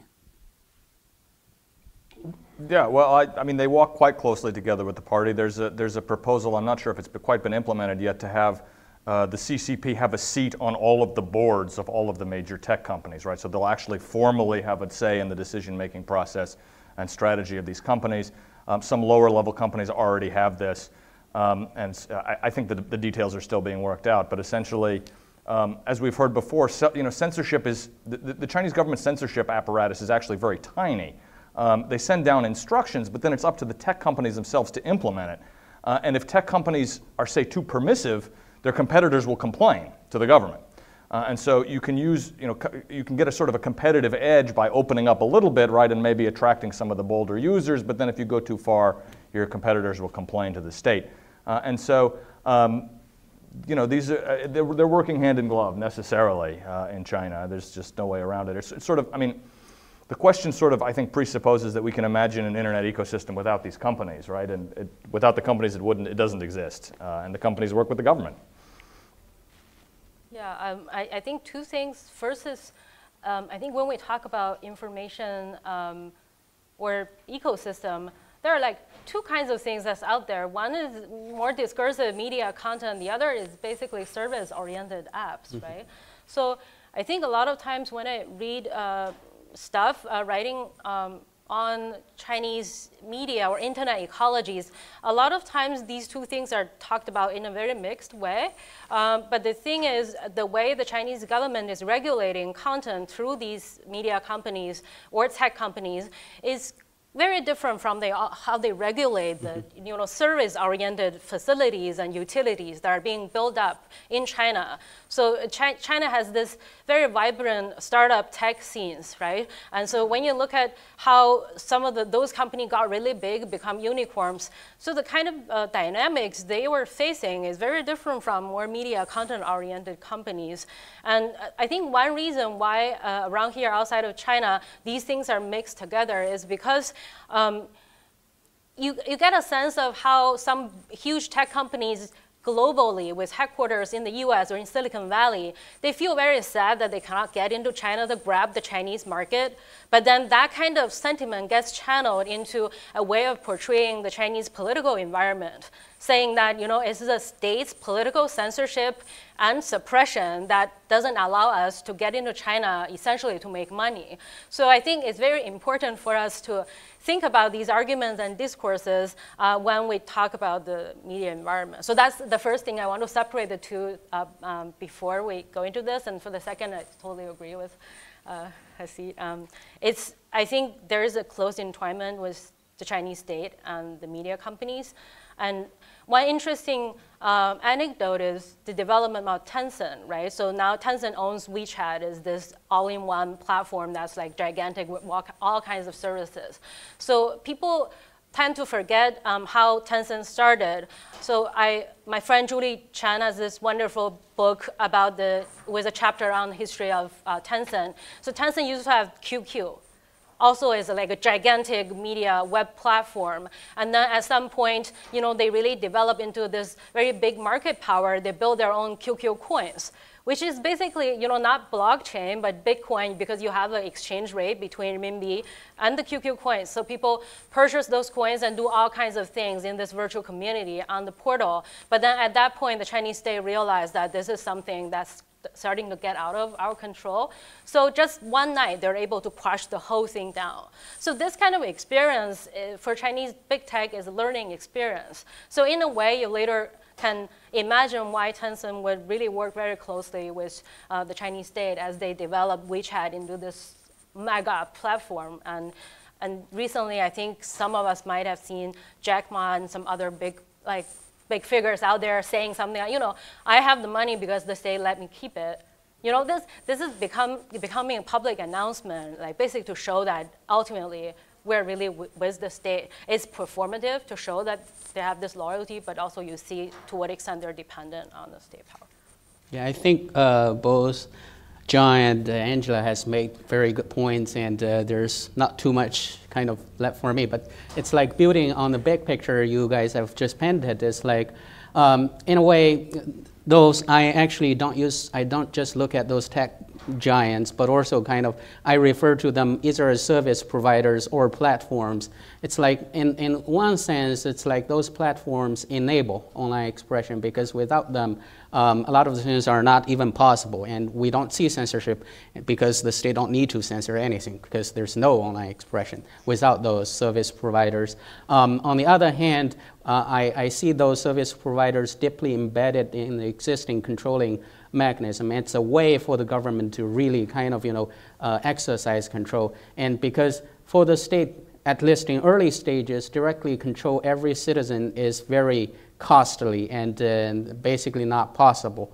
Now, it's much easier to control those platforms because you can hold them accountable. They have a much higher kind of risk, stake, right? So you can close them down, they lose money. You cut individual citizen from the net, the citizen don't really lose too much unless you take the person into prison. There's also one reason I wanted to see those kind of service providers not just as tech giants is because there's an evolution over time. I kind of use one of those dinosaur app or function of the internet, which some of you might be kind of very familiar with, bulletin board systems or forums, right? People no longer use them, but they're still big to a significant portion of the users. Some of the large forums still attract like millions of users. They're not as fashionable as WeChat or Weibo even, but they're still there. And to a large extent, those platforms actually provide better platforms for public discussion. And it's fragmented. It's much more challenge for the government to really control every one of them as effectively. Right now, it's like the controlling Tencent is easy for the state's perspective. You have a lot to lose, and I just have to send directions to you, and you just implement everything. Imagine another scenario. There are thousands of forums, and you have to establish a database of those and making phone calls to all of those.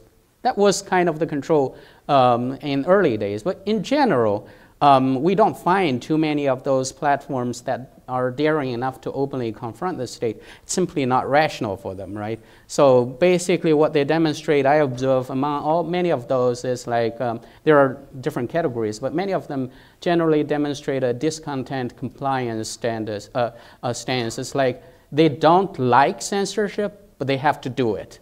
And there is a little bit room for them to maneuver. For instance, they receive a censorship directive, delete something within half an hour. You can wait until the last second, 29 minutes and 59 seconds. You then delete it. You comply with the censorship directive, but you actually also allow the decent expression to exist as long as possible. That's kind of a little bit room for them to maneuver. And sometimes there's an economic incentive for them to push the boundary. But in general, they can't openly kind of disobey the censorship directives in most cases. And I've also found that small-scale service providers, especially small-scale forums, because sometimes it just takes one risk kind of averse person to kind of increase overall censorship and self-censorship over the platform. It also just takes one person who is brave enough to kind of push the boundary a little bit further. So you can see a lot more variation there. And if you just look at WeChat and Weibo, a lot of times you don't see that kind of dynamics. And thinking about the nature of the internet is, if we are thinking about it as empowering, citizens in terms of encouraging media and everything, I think even though it's like, it's declining, frankly speaking, which is unfortunate, taking a historical perspective, the evolution is not in the right direction in terms of, fighting control, but still there is a little bit space there, which I'm interested in. Yeah, I think Rongbin makes a great point about that decentralized internet that was the case before all these big platforms became the scene. And going back to the differentiation, I think for service-oriented apps and tech industry, the Chinese state is more than happy to see vicious competition in the market, right? And like the Chinese service apps, because of the lack of intellectual property protection and all that, so everybody's working really hard trying to get ahead. But then when content is at stake, I think this is in the state's interest to see the monopoly of content platforms, because it helps controlling the content through the tech companies. Yeah, and this monopolization has been going on for a long time. The Chinese government has been, before the internet era, has been trying to consolidate press groups because it's easier to control a few large press groups than a whole bunch of smaller ones. So this has been ongoing. Yeah, this gets us into a very interesting discussion about some good or bad consequences of but also a question that I wanted to ask was, what do you think are some good or bad practices of these ICT companies or platforms? I can see a lot of bad practices. Okay, why don't you start with them? I think it's easy. Like we talked about in the previous panel, I think it laid a pretty good ground in terms of all these different practices in monitoring the content. And the thing with WeChat is that it really is alternative content universe. And then, so when we think about mobile phones as devices, it creates a kind of inertia, right? Once you're on your phone, what will motivate you to go to a desktop just because you want to find something? So in a sense that when they censor stuff from the WeChat universe, even though you might still find it on the desktop internet, but because of that inertia, people don't really do that. So I think this kind of technical construction really plays a huge role in terms of content control, and to what extent attention can really go into the quality content if it's censored or subjected to state regulation. Yeah, I concur that, and I teach digital media and comparative politics. And one undergraduate student literally complained, say, "We're criticizing all the time. Is there anything good we can talk about?" This is literally kind of, when we look at those things, a lot of the times we're not very optimistic about what can happen. But in general, I think kind of, in terms of the good things, it's like no matter what, internet is changing a lot of things, including journalism, the practice of journalism. And to a certain extent, the kind of people have to adapt to it. And if we're thinking about those big companies, at least they provide some space or some room for people. For instance, we saw the decline in terms of investigative journalism in China in general. Many of those people are shifting to, into the IT sector and then in the digital space. Not sure whether they're still doing investigative journalism there, but at least kind of they host this group of people. And we can see some of those companies are a little bit more brave or braver than other kind of companies, more pro-liberal than others. And we can see NetEase is basically kind of a little bit more pro-liberal than a lot of other media. And also kind of, even Shuang Weibo and all those, despite the kind of censorship and control and all those mechanisms, they do allow some form of participation that's, better than if we not. Maria Repnagova has kind of this terrific book on critical journalism. And if we're thinking about critical journalism, there are many ways to conceptualize them. One thing is that if you can't, introduce a fundamental transition to the regime, what can you do, right? You can still improve governance in certain ways by reporting critically, even at local officials, right? So in terms of that, even Shuang Weibo is tightly controlled, or other mainstream kind of online portals are all tightly controlled, but they still offer some space for people to voice them, either their dissatisfaction, hopefully the state hears them and improve, or they can disclose kind of corruption behavior of local officials, and those people getting hunted down are a good thing, so at least positive in certain ways. Yeah, I mean, it's not all bad, right? I mean, it's clearly the space for discourse is shrinking. The golden age seems to have passed, right? The golden age of Chinese, or the recent golden age of the Chinese press was maybe 10 years ago, and since then it's just gotten smaller and smaller. But the internet still offers, to an extent, a space unprecedented in Chinese history, right? Where ordinary citizens can comment on the events of the day. And we haven't really had that before, except maybe for a brief period during the Cultural Revolution with the Dazabao, right? But other than that, essentially ordinary people have been locked out of the political discussion, and the internet, though in a limited way, gives them some entree back, which is, a big deal. So I just add a little bit. So first it's about the press group that John mentioned, and also back to the reporting of local officials. So that used to be like a common technique for people on the ground trying to do something. And then recently I saw this very interesting article by Wang and Sparks talking about what happens to Chinese news, provincial level news groups in this mobile age. Something happened because this entire attention economy has changed. A lot of times people's attention is drawn to the mobile-based content with lots of commercial platforms and 今日头条 kind of platforms. So the local newspaper groups, their revenue just got cut so drastically in a sense that they need some new sources of revenue. But then the way they get this money is largely through state subsidy.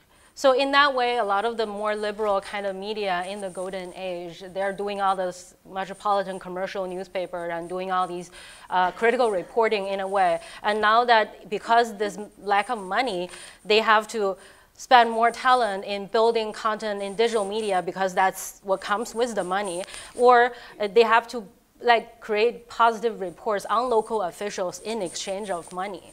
So I think this configuration of revenue stream maybe is an explanation of why the golden age passed in a sense. And I think I have a slightly different take of this new space with popular expression.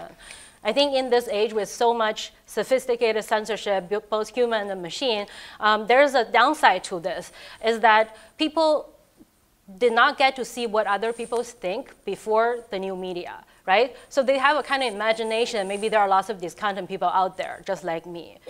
But now they see all these very positive comments and praises. So in a way, it shapes give rise to an illusional public that's all positive about the environment and the government and everything. But that essentially is a result of lots of these algorithmic power and censorship, lots of the hidden mechanisms that creates this kind of illusion. So in that sense, in the recent 3-5 years, probably that kind of the positive effect of that is going down in a way, yeah. Yeah, I mean, until 2011, the Chinese press, physical papers, were still growing in subscription and revenue. And so this is a pretty recent development. Yes. Starting in 2012 is when things started to really decline. Yeah, and also building on Angela's earlier point, it's there is significant amount of critical reporting, certain types of critical reporting or voices in Chinese cyberspace. I've been observing many of those platforms, and believe it or not, one of China's largest internet forum has special boards devoted for local people to voice their grievances about certain things. Not everything. You can't complain about the top leadership, but you can complain about certain things. And considering the kind of the algorithm and all other mechanisms, also echoing kind of our earlier panelists' kind of discussion about the echoing chamber thing, it might be creating a more polarized effect among the public. So some people become more, disillusioned about what's going on, and some people might kind of are immersed in this positive vantage thing. Then it's hard for both sides to engage each other, and I can see the kind of the discussion becomes more violent, more confrontational, and we don't see deliberation. We see kind of fights, and people don't really switch sides because they never buy in what the other side say, and partially it's justifiable because they receive very different type of information all the time. and you can cite kind of information from each side to justify yourself in many ways. And another thing related to that, it's like the polarization of online voices is kind of critical to bear in mind, because if we see online expression just as a control and anti-control dynamic there, we're assuming a lot of people are actually fighting against the state, which is not the case. And then you encounter somebody who defends the government. What can you do, right? You say this is a state agent. But that reaction would really further politicize the other person, who would really just kind of becoming more defensive of the state. So in that regard, the kind of the criticism of the government sometimes creates unintended consequences. Of course, the same mechanism happens the other way around. So that's kind of also contributing to the more polarizing effect in terms of online expression. I have a fun story to add to that. Go ahead. So I think sometime back, People's Daily, that Chinese Party State mouthpiece, right, had this series of 3 editorials basically criticizing the algorithmic curation of 今日头条. So that news platform that we discussed. And one of the reasons that People's Daily is criticizing this algorithm is because it creates echo chambers. So it's very interesting that now a lot of the official discourse just use all these concepts that we developed in understanding Western media onto itself, right? But then also through that critique, you also get a sense that they also don't want to see polarized discourse. They want to see a more normative kind of culture where everybody just, stay more in line. So in that way, I think when we think about, polarization on the Chinese internet, there are just so many aspects to this. To what extent, what does this really mean for politics or governance in China? I think is a highly complicated question, as has been said. Yeah, I mean, it may well be that in this case, right, that Renmin Raobao, of course, it wants an echo chamber, but it wants its echo chamber, right? Yep. And so if we have competing echo chambers inside China, then where does that leave Renmin Raobao, right? So in that way, they have some kind of conflicts with the algorithm, right? Yep. Apparently, yeah. So for journalism, since we're on this topic, what are some of the most pressing challenges for journalism in China as a result of these tech platforms? Maybe even aside from censorship and press freedom, like things like infotainment or just flat out entertainment, echo chambers, things like that. I would love to hear your thoughts on this. Sure. So Maria Repnikova and I, who Rongbin mentioned, we wrote a piece a few years ago on why Chinese print journalists embrace the internet. We argued that, in the US, right, journalists in the West generally, journalists think of the internet as this big disaster that's just destroying news. In China, at least up until recently, I think the journalists were much more optimistic, right? They saw it as a way to get stories out that they wouldn't otherwise get. If they're censored at their own news outlet, sometimes they can give it to a colleague and have it appear online.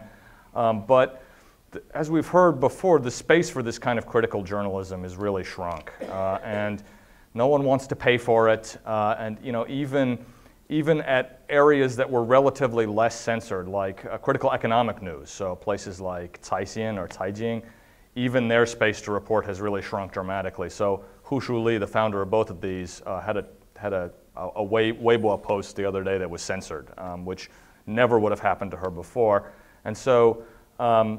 A lot of this is just a monetary challenge, right? People don't want to pay for long-form news anymore, and it's as much a financial problem as it is a censorship problem.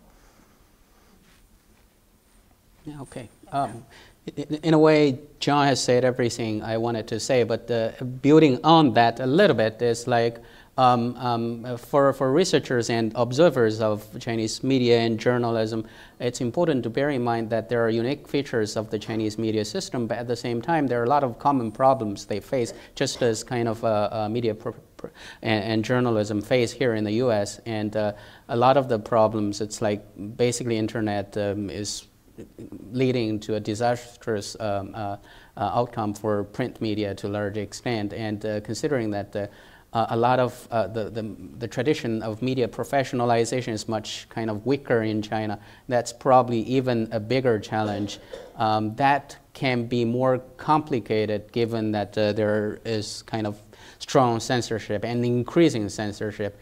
for many different reasons. The state is learning, and also kind of the state can better control because of the monopolization, the state can better control this. And also it's like there are special group, service providers coming up that are receiving like, orders from the government, because the government can outsource some of those monitoring, censorship, control functions to them. It's like the state a lot of times don't have the expertise, but there are service providers have the expertise.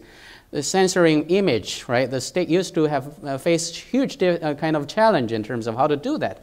Now they can hire a company to develop a software, and then they can just outsource the kind of the service and ask them to do it. And so it's like it's not just those tech giants are helping them to carry out or implement censorship.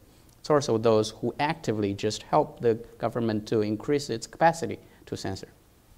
Yeah, so we have a separate project, not on Chinese internet, but on the US web use. So when you look at how people actually use social media, search engine, or websites with user-generated content, and comparing how they use sites like New York Times, so it's original, professionally produced content, and you see over the years that the websites on the one side with the extractive capacity, which means they don't produce their own content, they don't invest in professionalization of their crew, but they will, curate your content.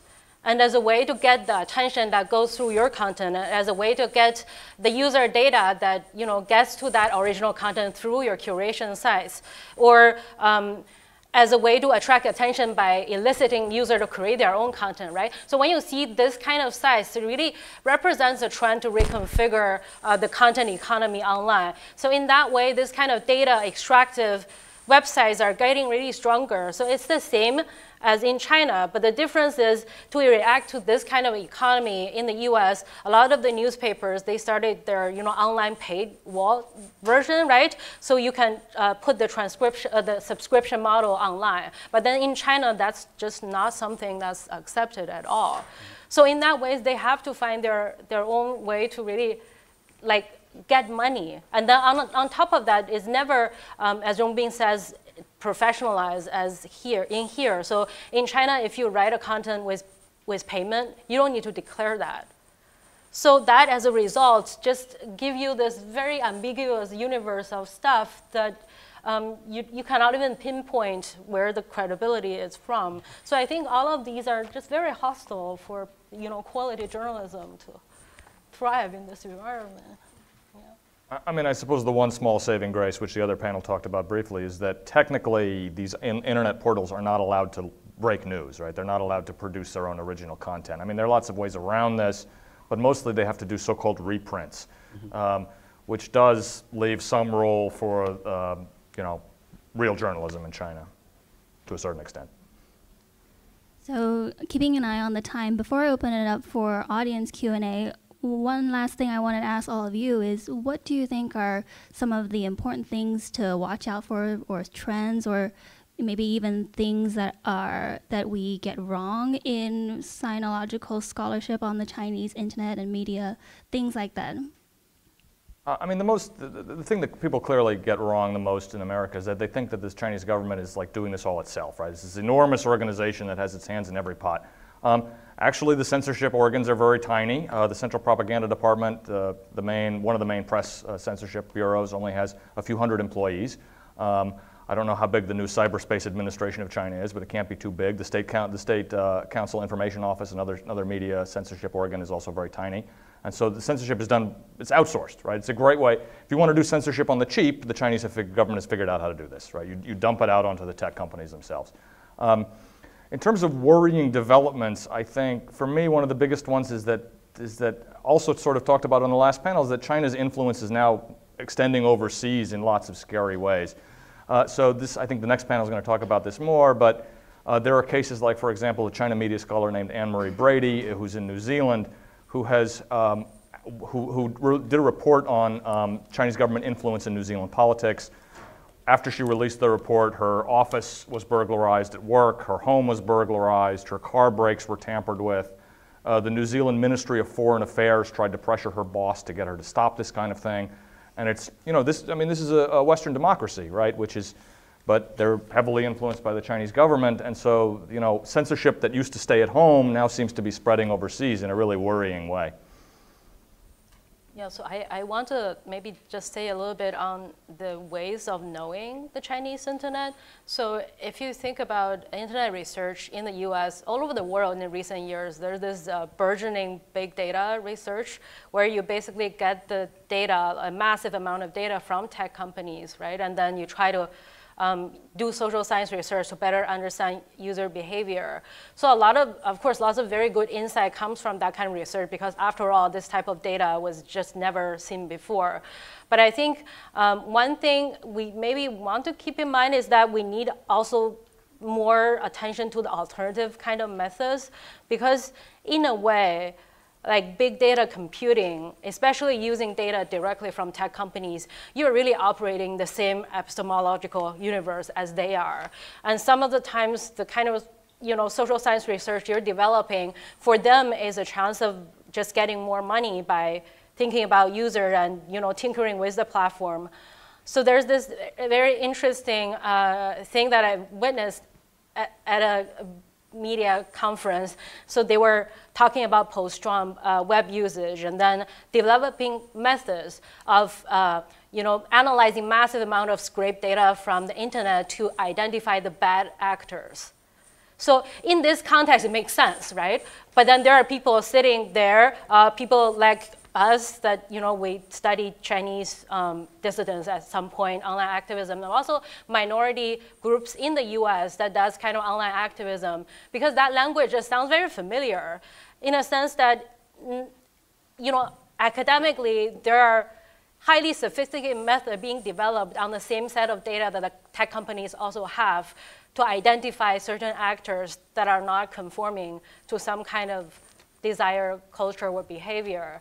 So I think, I'm not saying that this kind of research is all serving some other interest, but I just want more people to use qualitative methods, ethnographic methods, interviews, reading texts in critical ways, all these other kind of complementary methods to better understand the internet ecology while we have big data at our disposal for some other questions. As someone who's sort of been moving away from qualitative work toward big data side, I feel suitably chastened by that. Yep. My point I want to make is actually to have a more complicated view towards cyber politics in authoritarian regimes in general, but more specifically in China. It's like, yes, the state control and anti-control, counter-control mechanism is super important and deserves more attention, especially considering what's going on right now. But at the same time, cyber politics is much more complicated than that. Methodologically, we probably have to disaggregate the state to look into kind of, who are behind what in terms of, because we now say state censors what, but really the state is very complicated. Ministry of Foreign Affairs might want to censor stuff related to North Korea. Ministry of Education probably don't care about that at all, right?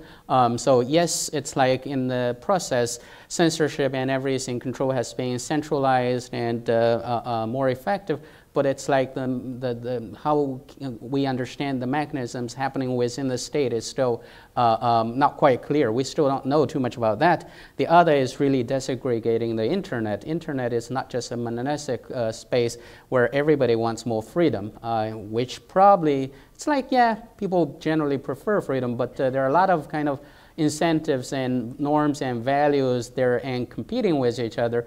It's like, for instance, in the recent trade dispute, right? A lot of people might side with kind of U.S. or Canada in terms of what's going on, and they might be criticizing the government. But if you look at this kind of the online discourse, you can also see a huge amount of people actually defending the government, not because they like censorship or control, but because they take a nationalist stance. It's like, yeah, even the Chinese government is a badass or a bitch, it's our son of a bitch, right? That kind of, thing.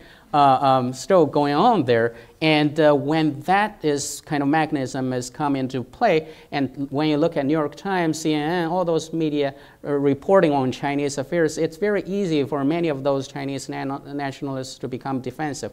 And that dynamic would lead to a very different outcome for people, compared to what we would hope in terms of further democratizing or liberalizing China.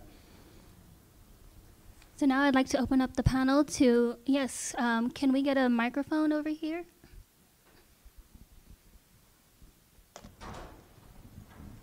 Hi, so you spoke a lot about censorship, but I wanted to ask a little bit about the surveillance side of this on the part of the partnership of the governments and the risks for user data, and there's been new regulations that give even more access.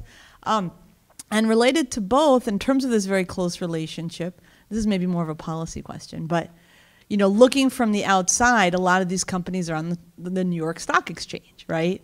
Are there certain, and a lot of them actually put the risks, the arbitrariness of the government regulations as risks for investors, but in a situation where things have gotten that much worse, let's say now than 4 or 5 years ago, any thoughts on either what investors should do, any regulations from outside? I mean, I don't know if that's maybe outside your area of expertise, but just any thoughts on that, both because of, I would say both the surveillance, but just the censorship, and this is more for content side of things than necessarily the Huawei state security kind of backdoor question, but more in terms of the implications inside China. I mean, when there's money involved, it's hard to get people to go away, right? So the line that Google pushes is that they left China initially because there was some big moral crusade and they didn't want to censor anymore. By all accounts, that isn't true, right? The reason they left is that they had lost a tremendous amount of market share and just was no longer worthwhile to stay in China. So when they left, they were down to something like less than 10% search engine market share. And so it's about the money, right? Google wasn't doing this out of the goodness of its heart. And so, I mean, as you can tell Western investors not to invest in these companies, but they're going to do it if they're profitable. The surveillance side is really scary, just say that. Yeah, no, I think venture capitalists, lots of them really, like the Chinese market in a sense that all these data trade and data gathering is so under-regulated. So in a way, in venture capital kind of conventions, one way to really promote Chinese startups is exactly because data is not regulated. And then, so in this era of artificial intelligence, we know that it's not really about extremely high tech by a few geniuses, but it's really about data, right? So the quality of algorithm you can build directly depends on the amount and the types of data you have. So in this way, I think Chinese tech companies in general are really doing really well. But it's also so scary in a way. But my personal observation is that it may not be true, is that they seem to have gathered a lot of data, both visually and digitally, and there are lots of cameras as well, right? But I'm not sure, they are really building the best algorithms. So I think that's a little bit lag behind, but everybody has lots of data. In academia, every researcher also has a lot of data as a result, right? So which is very different from where generally US-based researchers are facing, and you don't have data, but in China it's just everywhere. But then the scary part is that because of the lack of regulation, it seems they have the data, they build something, and nothing can check the quality of that thing, but they'll use it nevertheless. So I've seen people standing before face scans, trying to make expressions so that the machine can recognize it's really this person, while other people just stand and stare, right? So in the sense that when the algorithm is so bad, but then you can still use it as a way to recognize citizens, so that itself is very unsettling. So that's what. Okay. Surveillance is a very good kind of a very, very important topic. And in the past, it used to people used to see two functions, at least from the Chinese government perspective. One is controlling, the other is regulating. And in terms of the industry, the internet provides an economic opportunity for the Chinese government to develop the industry, which is terrific. And earlier point, people see there might be potentially a conflict between these two goals. right? If the state enhances control, it might hurt the kind of purpose of regulating and boosting the industry. But then in terms of surveillance, it seems less so. It seems the two goals converge in a way because the state want better surveillance. And at the same time, the big companies want better surveillance as well. They gain access and can analyze all the huge amount of data. And the Chinese government wants that. And there are certain kind of party companies that use that data doing exactly the service for the government. It's like they provide service products to local governments all the way up to the central government about what's going on online. It's kind of more effective monitoring of what the public is kind of concerned about and doing, and it's like, you know, all those different levels of government might subscribe to such services and report a kind of a daily or weekly report about what's going on. Or today, there is kind of some news report outburst about you, and you should do things in this way and that way to pacify it, or, you know, to solve that problem. It's like it's increasingly common in that regard. If you're just thinking about making a profit from the investor's perspective, it doesn't hurt them, right? They probably welcome that. But of course, there's a moral kind of element in that regard. And I don't really have proper advice to those people in the market for that. Let me just very quickly add that this surveillance thing is also terrible for academics, right? I mean, so I've interviewed a lot of critical journalists in the past, and now if I'm tracked all the time, I can no longer guarantee anonymity to the people I'm talking to, which is a problem. Yeah, we're not even talking about the kind of the development of really physical surveillance. We're just talking about surveillance of the information, because with the facial recognition technology and also all the surveillance cameras everywhere, it's like, I don't know whether you've watched this, the anime of The State, right, which is a pretty old movie, but you know, now basically you can't survive like an hour with everything, you know, there. You can't be an enemy of state and survive a whole day, not to say to the end of the movie. So, yeah.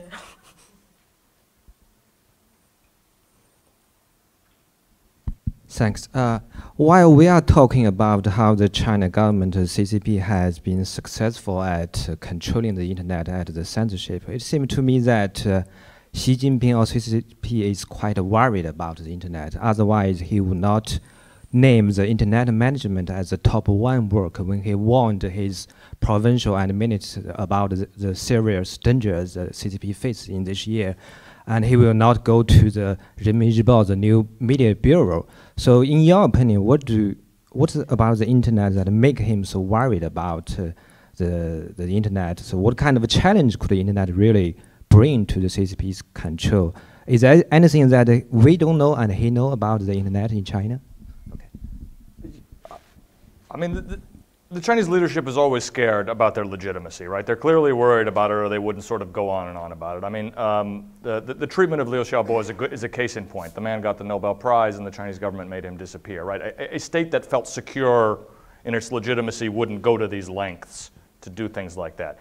And the internet does have some potential for so-called mass incidents, right? For Chunqi Shijian. I mean, most famously, things like the Wenzhou train crash in 2011, where the state tried to literally cover up evidence of, you know, technical failure until Weibo users created a big stink online. So there, you know, these kind of internet happenings clearly worry somebody in the state. Whether or not the worry is justified or not is another question. Right. I mean, obviously, it's not 2011 anymore, and the control is sort of tighter now. But it doesn't mean that they're not worried about a kind of a repeat of these kinds of events. And I think in the recent years, there's this massive efforts to bring traditional media online. So that seems to be extremely successful. So the kind of internet is really not the internet where ordinary citizens just do stuff, right? So I think quantitatively,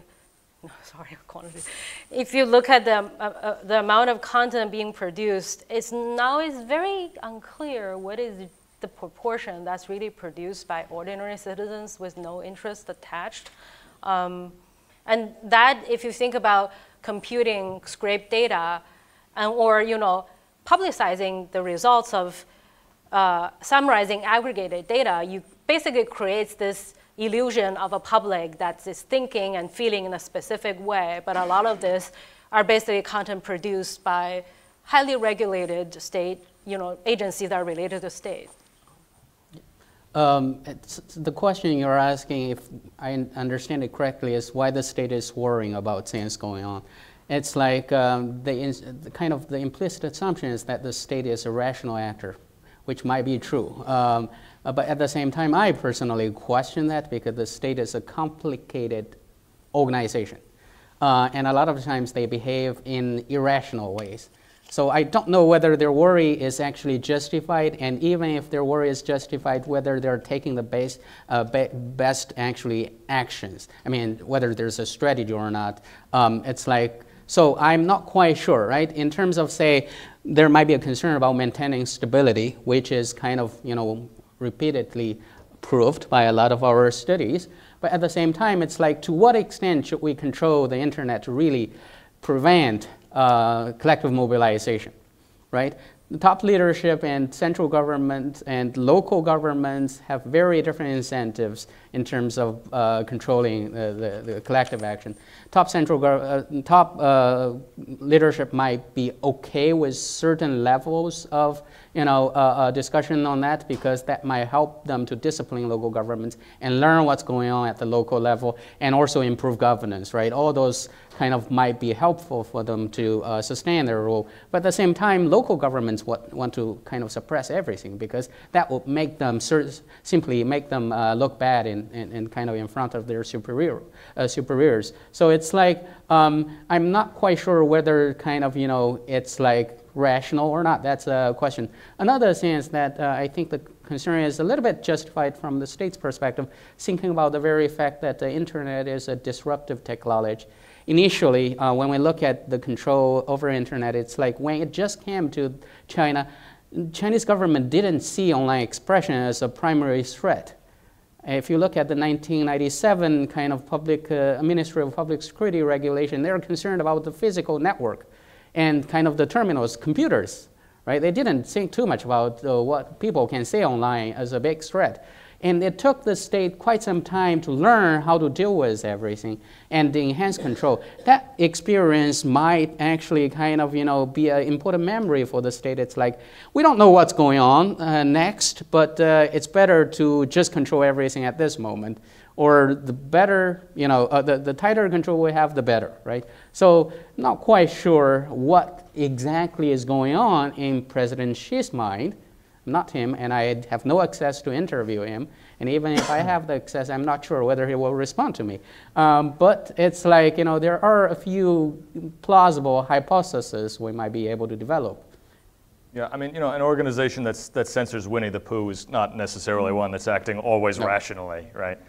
Yeah, and also censoring porn, right? If you want to keep people off street, promote porn rather than censor porn, right? One last question, maybe this woman in the front. Thank you so much. I just want to ask about, you touched upon the habits of people using, right now it's mostly mobile. Can I ask, like, what are people's habit in like general news, and like, are people not reading news on, or not reading as much news on desktop or any like that anymore? I'm not sure. Like, for example, in the American news, they spend a lot of money on designing their websites and all that. And I guess when you do a Google search, the New York Times or Washington Post news immediately comes up. I'm not sure how is that for the Chinese media. Sometimes like CCTV has a really horrible website that you can't find anything on. And I guess when you do a Baidu search, some of the big brand news sites don't immediately pop up for that if you're searching for news. How does that go for like people's habit on desktop or how? Yeah. So my sense is that if there is a way that the Chinese internet is reconfiguring the global internet, is basically mobile accessed internet. So I think maybe, I don't remember the exact number, maybe about 95% of Chinese access to the internet, like where Chinese internet users predominantly access internet using the phones. Mm-hmm. And then when you think about the next billion and India, right? So that is the trend where gradually, I guess maybe people's experience with the internet is predominantly or exclusively through the phones. So in that way, that affects a lot of the interface design and search or curation, right? And then when the tech platform's dominant, we really can only maintain that level of dominance on phones.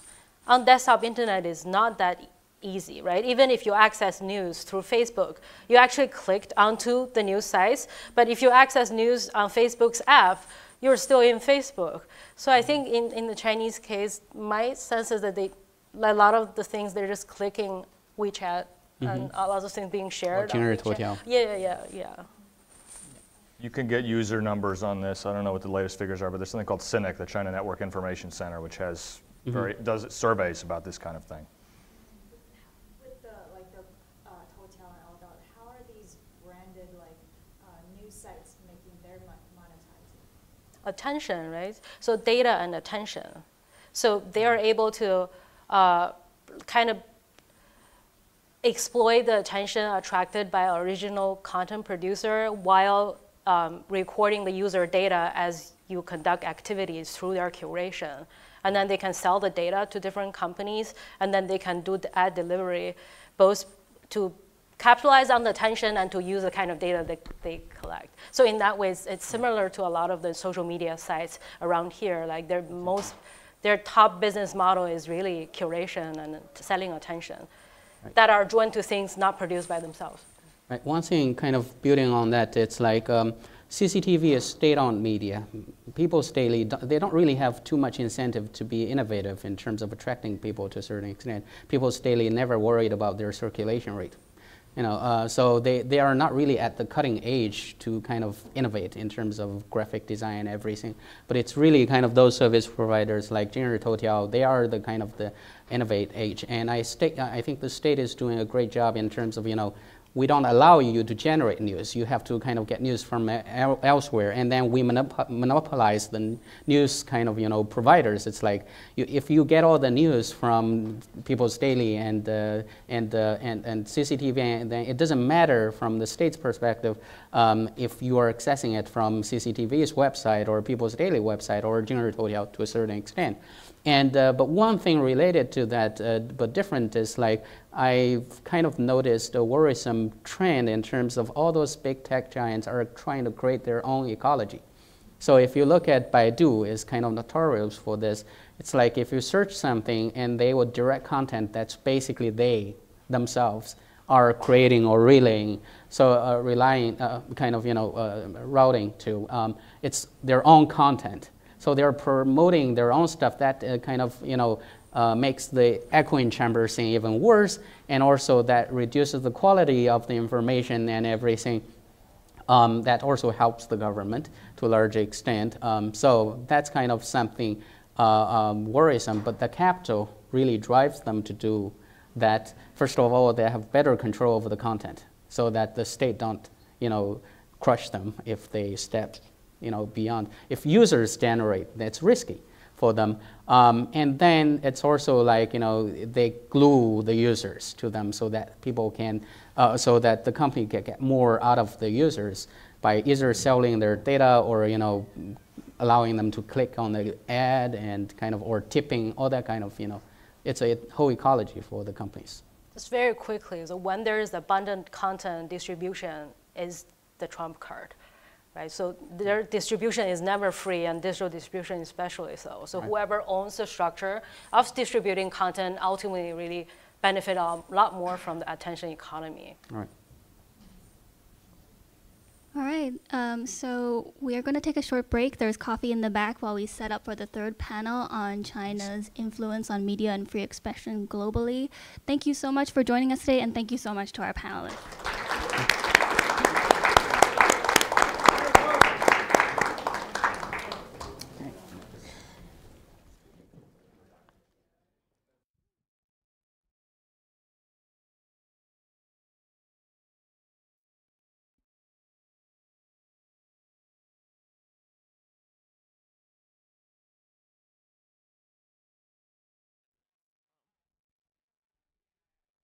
Hi everyone. We're going to have, if we have about 10 minutes for coffee, etc., then we'll have the final panel coming up. up after that. Thank you.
Since I didn't get to do that. Right. Okay, we're going to get going. So if you want to, there's plenty of time to talk afterwards. Great to hear the conversation. Take a seat. Now that we've warmed you all up with coffee, I do apologise, it should have been more ice. Thanks very much indeed, everybody, for staying with what's been an absolutely fascinating programme. So our third panel, as neatly segued by Jonathan on the previous panel, is entitled China's Authoritarian Influence on Free Expression Around the Globe. And we have three stellar discussants who I will get to kind of introduce themselves and their work. But going from the far right, we have Bethany Allen Abrahamian, which I think I've got right, previously of Foreign Policy, who is probably kind of the most prolific writer in this area, a recognised authority, somebody who almost literally created this beat, I think, single-handedly.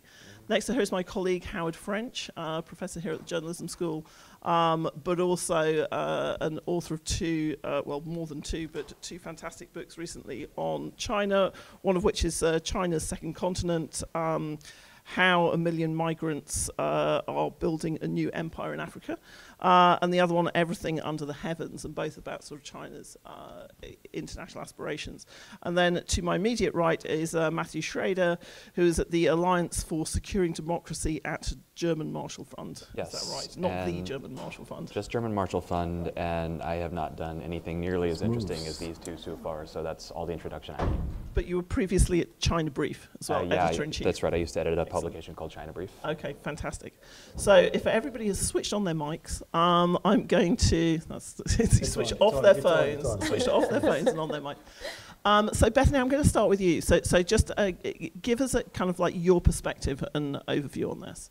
Sure. So I'm going to keep my remarks to a pretty specific field, which is Chinese government and Chinese Communist Party influence and control over Chinese language information outside of China. There are around 80 million Chinese people in the diaspora, and they all, would like to read lots of information in their native language, which is normal. And so I have my phone here. These are just my notes. I'm not actually scrolling through Twitter while I'm talking to you. You would be about the only person at a town centre event who's not doing that. So I'm going to talk mainly about two kinds of information control. One relates to independent Chinese language newspapers and that kind of media, and then secondarily would be WeChat specifically. So Chinese language newspapers outside of China have a really fascinating and important history. So if you know anything about early modern Chinese history, in the late Qing dynasty there were a lot of Chinese intellectuals, activists, revolutionaries, and reformists who could not operate freely inside of China. And so they left China, beginning in around the 1880s. They went to Japan, to Hong Kong, which was not part of China at that time, to Britain, to France, to Germany, to the United States, Hawaii, Singapore, Southeast Asia. And what many of them was to found newspapers. And a lot of the newspapers they had names like The New Citizen or like, the Revolutionary Daily. And there were dozens, hundreds of them. And what they did was allow communities to form and ideas to spread around, and to develop ideas about, wow, the Qing dynasty is not great. What can we do about it? Do we want a republic? Do we want a constitutional monarchy? How do we want to fix this? And eventually they were able to connect with each other, strengthen those bonds, bring those ideas back to China, spread those ideas, garner support, and eventually overthrow the Qing dynasty and establish a republic. I know this, historians know this, you know this. That means the Chinese Communist Party knows this, and they're afraid of that. And so what they have done since reform and opening, so since 1978, especially starting after 1989, was to actively create policies to go outside of China and nip that in the bud. So for example, in the early 90s, there was a distinct and clear policy of sending out people who were affiliated with the Chinese Communist Party or other state organs who had experience in Chinese state media, send them out into the rest of the world and have them found Chinese language newspapers, to spread those ideas inside of Chinese overseas communities all around the world. And here, one newspaper is Qiaobao, which is based in California, but it's one of the largest Mandarin language dailies in the United States. I do not mean to say that I literally have the communications where the Chinese Communist Party told its founder to go, but this is part of a pattern, right? So in the 90s, there was a beginning, an attempt to reinsert Chinese Communist Party propaganda and pro-Chinese government positions into the Chinese diaspora publications. Then, starting maybe late 90s and early 2000s, and really picking up speed in the past 5 to 10 years, is a simultaneous attempt to control and reduce the amount of dissent that is published from small papers to large papers. And here's how that works. It happens in many different ways, but one very important way that power is projected from Beijing to Singapore, to Canberra, to Berlin, to Washington, D.C., is through economy. You can call it sharp power, you can call it authoritarian capitalism, you can call it the weaponization of globalization, whatever you want. Here's functionally how it works. You have a small independent Chinese language newspaper. They publish all kinds of opinions. They publish about local bake sales or the equivalent of that, very local things, but also ideas. And what they are reliant, as many newspapers are or have been, on ads. Who gives them ads? Chinese businesses that are catering to the local community. But a lot of these businesses either have financial ties back to China, they have family members back in China, or in some cases they're actually literally mainland Chinese businesses. So the party has figured out how to put pressure on those businesses to say, we will harm your business or we will harm your family member unless you pull your ad from this newspaper. So this has happened, this is a sweeping phenomenon, and it has been extremely effective. So in New Zealand and Australia, where the most research has been done into this, there are almost no truly independent, or actually 0 truly independent Chinese language publications, except for those that are supported by the Falun Gong, which is a very staunchly anti-party, but I wouldn't say necessarily contributes to a healthy information debate for various reasons. And so you have, by the way, the same thing has happened in the United States. So up until the 90s, there was a lot of Chinese language information that you could get, from independent papers, from community papers, just local papers. And now, again, same thing, according to John Pomfret, who's a California-based scholar and journalist, there are almost no truly independent Chinese language publications anywhere in the United States. There are certainly no publications widely read publications that are like New Citizen or Revolutionary Daily. There's definitely not that. Anything that's going to be not pro-party is going to be either supported by the Falun Gong or in some cases supported by or branches of outlets in Hong Kong or Taiwan, but even those have backed away from their more stringent criticisms of the party. So the information environment for overseas Chinese communities is now very, very heavily in line with Beijing. Second is WeChat, and you have a different mechanism here, but you get a similar kind of result. So many, mainland Chinese now rely very, very heavily on WeChat for all kinds of things. It's almost like China's own internet, right? You want to use it to open a bank account or to call a taxi or to pay your electricity bills or obviously talk to anybody. You use WeChat. And if you have a phone number that's registered in mainland China, if your WeChat account is registered through a mainland Chinese phone number, that means that the Chinese government is able to see and access and censor everything that you post or that you see with that number. So then, as we all know, many mainland Chinese people have left China and are now currently living in or have settled in Western countries or anywhere in the world. But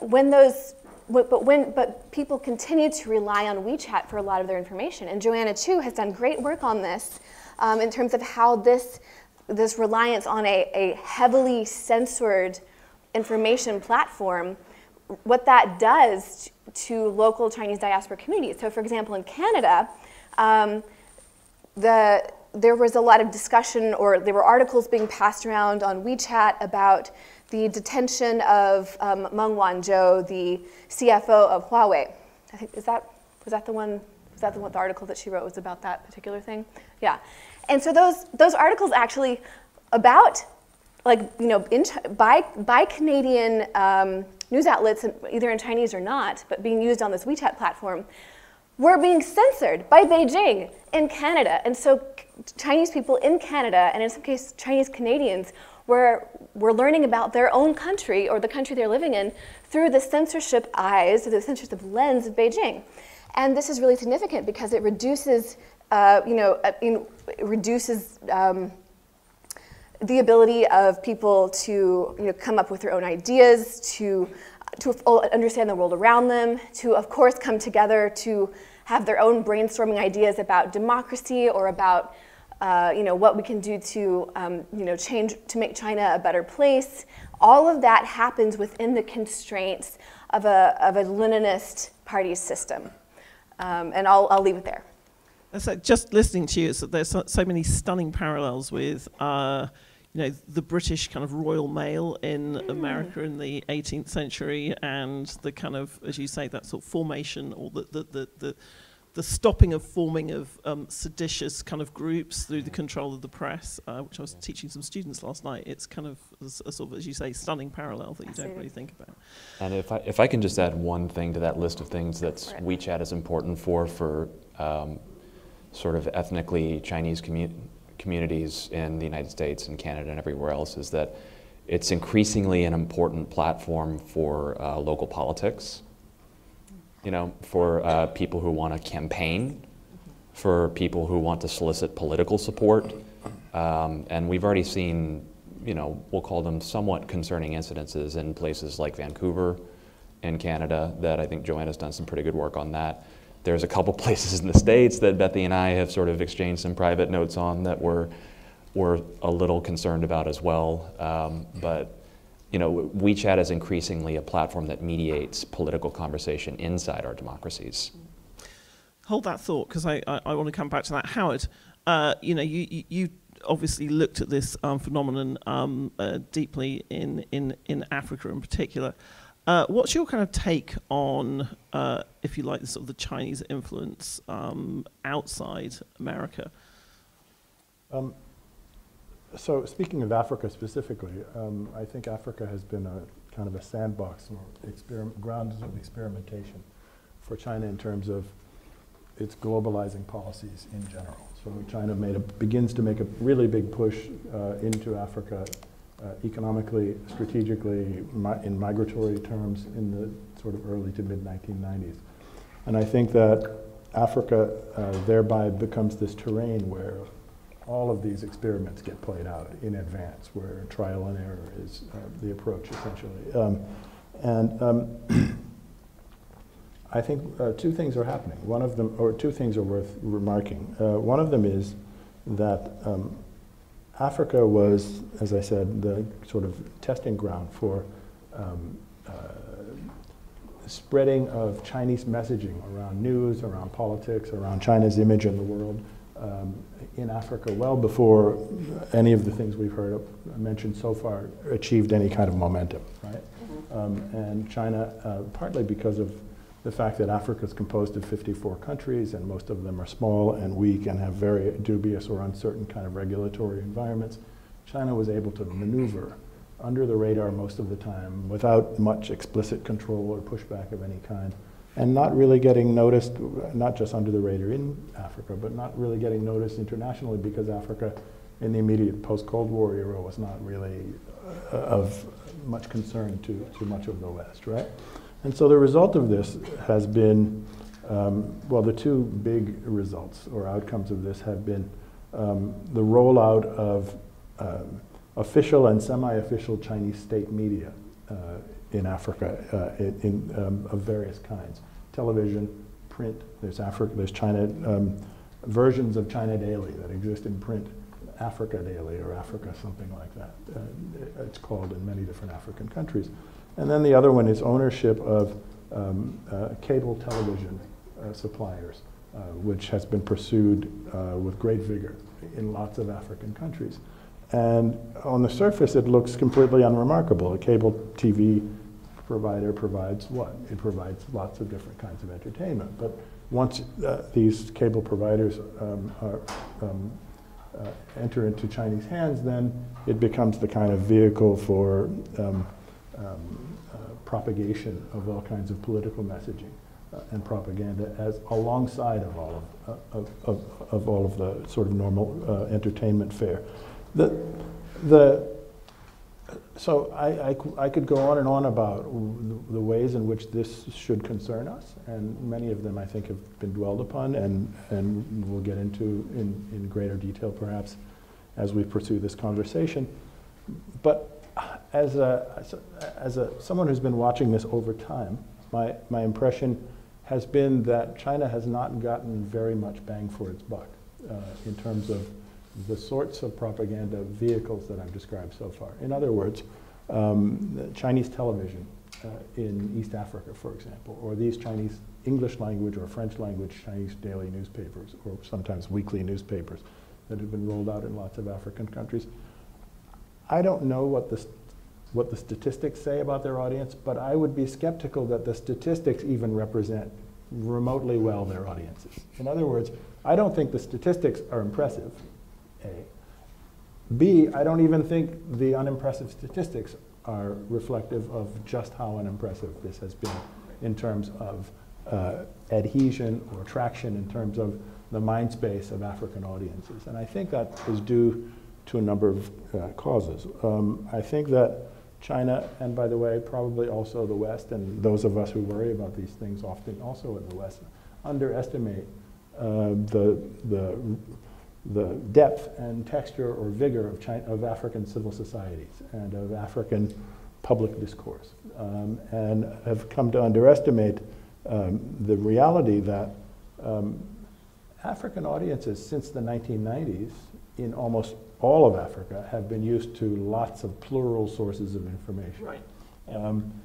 In most African countries since the 1990s, as a matter of fact, the BBC plays on FM radio, Radio France, if it's a French-speaking country, plays on FM radio, et cetera, right?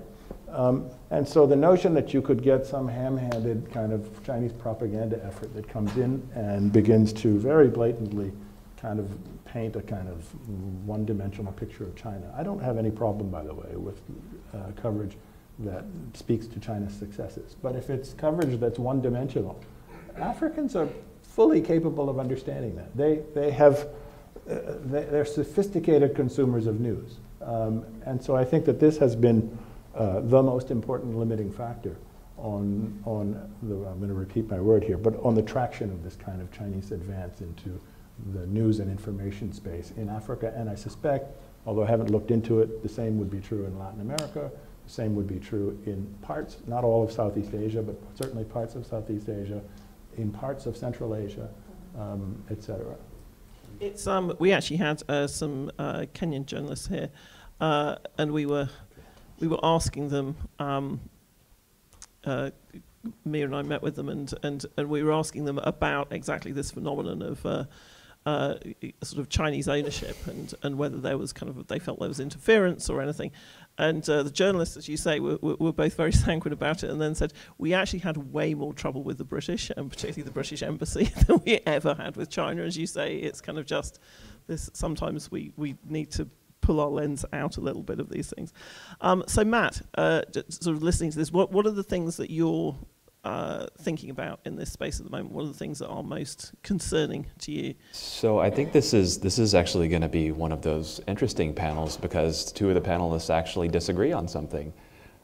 So maybe Howard and I will be able to sort of go a little bit more deep into this. because so I'll just make this point and then a couple of quick examples after that. I mean, influence is not necessarily just the things that we talk about or the things that are obviously present within public discourse. It's also the things that you don't talk about. It's the things that people don't know about or are not able to learn about because media outlets, prominent people don't feel the need to bring them up or to raise them. So while it is true that these sort of very ham-handed propaganda things like, you know, for example, China Daily, it's sort of like a sore point within the China watching community in the United States that like China Daily, which is a state-owned paper, pays prominent American newspapers to essentially place China Daily within them once a month. And everybody's like, why did they take that money? And then everybody else is like, oh, well, it doesn't really matter. Like, it's not that effective anyway.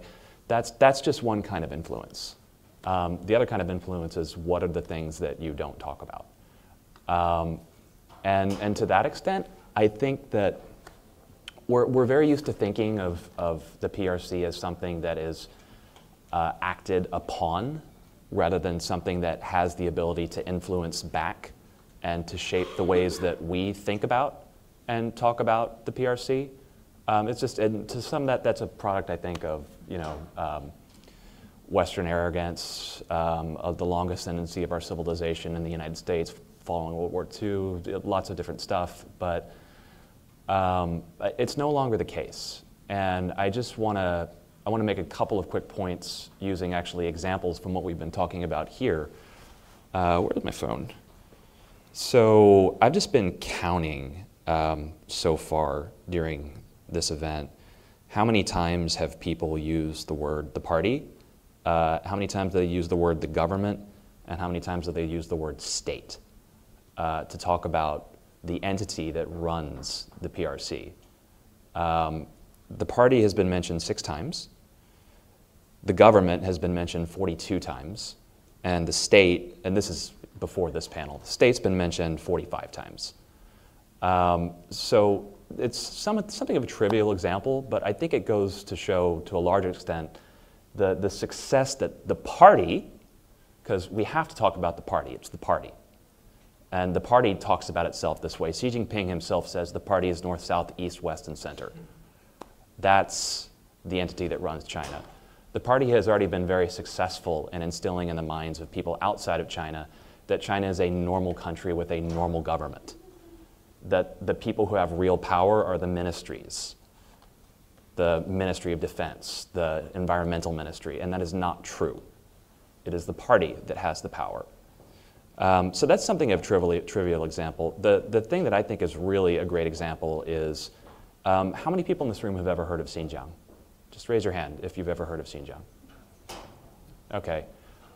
So most people. Raise your hand if you know what's happening in Xinjiang right now. All right. That's pretty good. That's good. So your example is a really interesting one, but as I was listening to it, I was also thinking back to Howard's point, and it's always great for a chair when you get disagreement on a panel. It's very, you know, very much sparks joy. But the point that Howard was making about plurality. So when you're saying we don't talk about, you know, that actually China has been very successful in advancing that. I mean, is it not just that, you know, kind of the New York Times has been very successful at advancing, you know, that kind of actually there are more media outlets now kind of than there have been at any other point in history. And so this idea of a central point of control is really interesting from the platform's point of view. But is it really the case outside China that people are not hearing or not able to connect with? So let me finish my example, yeah, sure, and illustrate that with a couple of points. It's really important for me to finish talking about what's happening in Xinjiang because, like, it's shocking how many people don't know, you know, outside of this room. So we're talking about somewhere between 1 million and 2 million people who have literally been placed into concentration camps over the course of 1 year, from about the early 2017 up until now, for very little reason other than the fact that they are of a particular ethnicity. And we've had a global campaign of terror where people have been forced to return home. Their relatives have been threatened. We're talking about people in the United States. Their relatives have been threatened at home to make them go back to Xinjiang so that they can be put into concentration camps. So this is the kind of thing that should be, you're right, it's been covered, but it should be on the front page of every newspaper every single day. And it's not. And contrast this situation right now with China about to host the 2020, I think we said it's the 2022 Winter Olympics. They're going to host the 2022 Winter Olympics. Before the 2008 Summer Olympics, I mean, Steven Spielberg was forced to pull out of the opening ceremony of the 2008 Summer Olympics because China was tangentially involved with the Darfur and the genocide in Darfur, that they were a supporter of the regime in the Sudan. Now we're in a situation where China is literally putting people in concentration camps because of their ethnicity.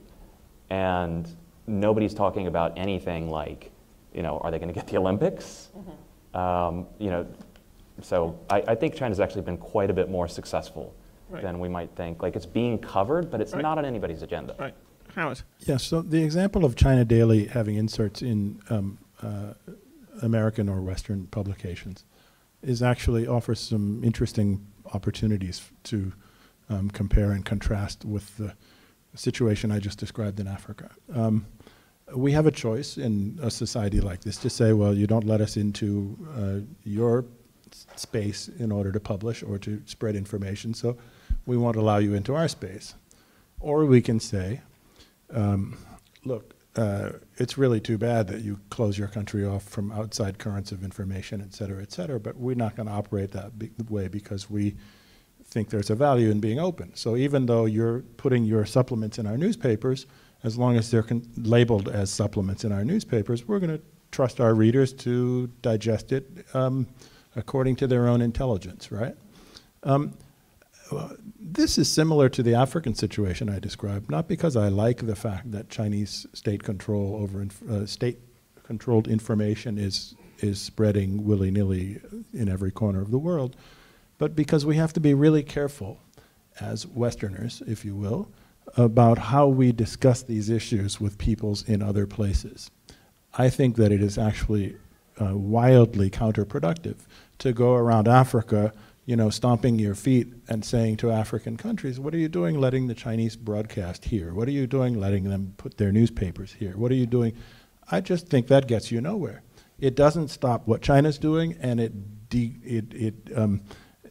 degrades your own image and those people's association of view with values that they might regard as healthy. I want to come back to try to tie together a couple of things that Bethany and Matt both said, which are quite interesting. And I'm going to do it clumsily and may misrepresent some elements, which they're free to respond to. I'll be free to do the same to you as well. Right. But this notion of China being a normal nation, and the normal nation means that the government, like in the context that this phrase was used, normal means that, okay, so you have ministers and ministries, and it's those instances of government that are actually where things are being decided, right? That's where policy is being formulated and implemented, right? So he's completely right. That's actually not how things are done in China, and anyone who knows a little bit about China knows that. Most of the sort of broad public doesn't know that, right? But the point I would like to make is, and this comes back to what Bethany said about what was happening beginning in the late 1800s with these diasporic communities beginning to kind of reconceptualize what it means to be a modern nation, what nationality or nationalism means. China is not a normal nation.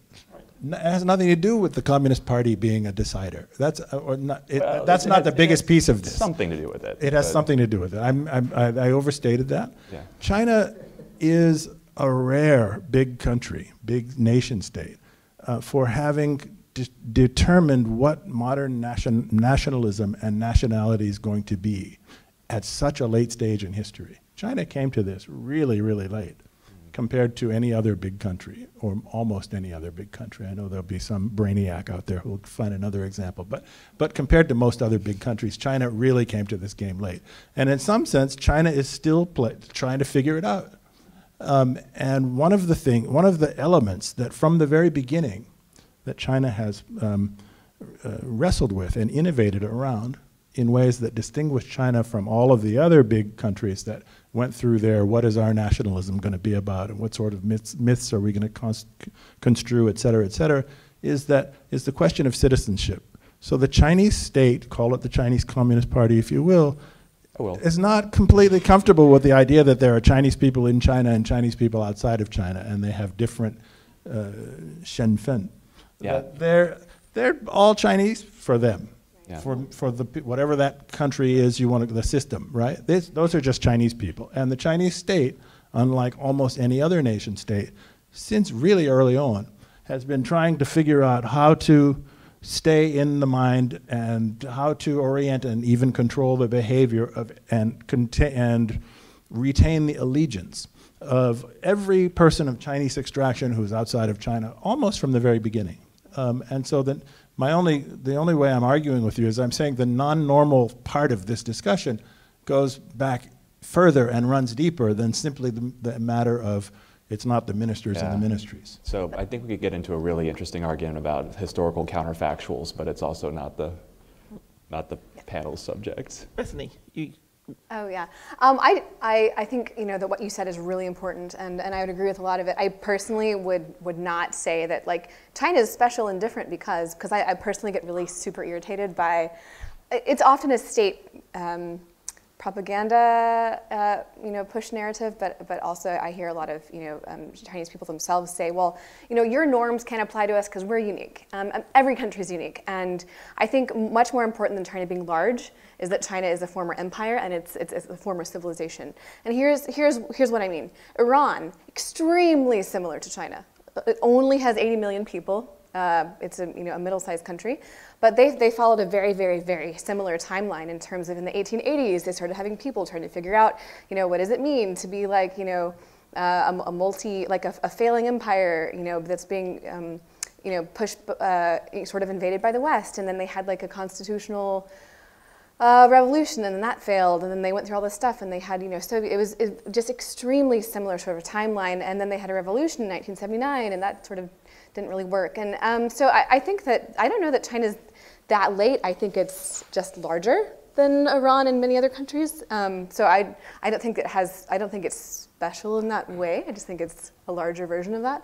I wanted to go back a little bit to the discussions of media.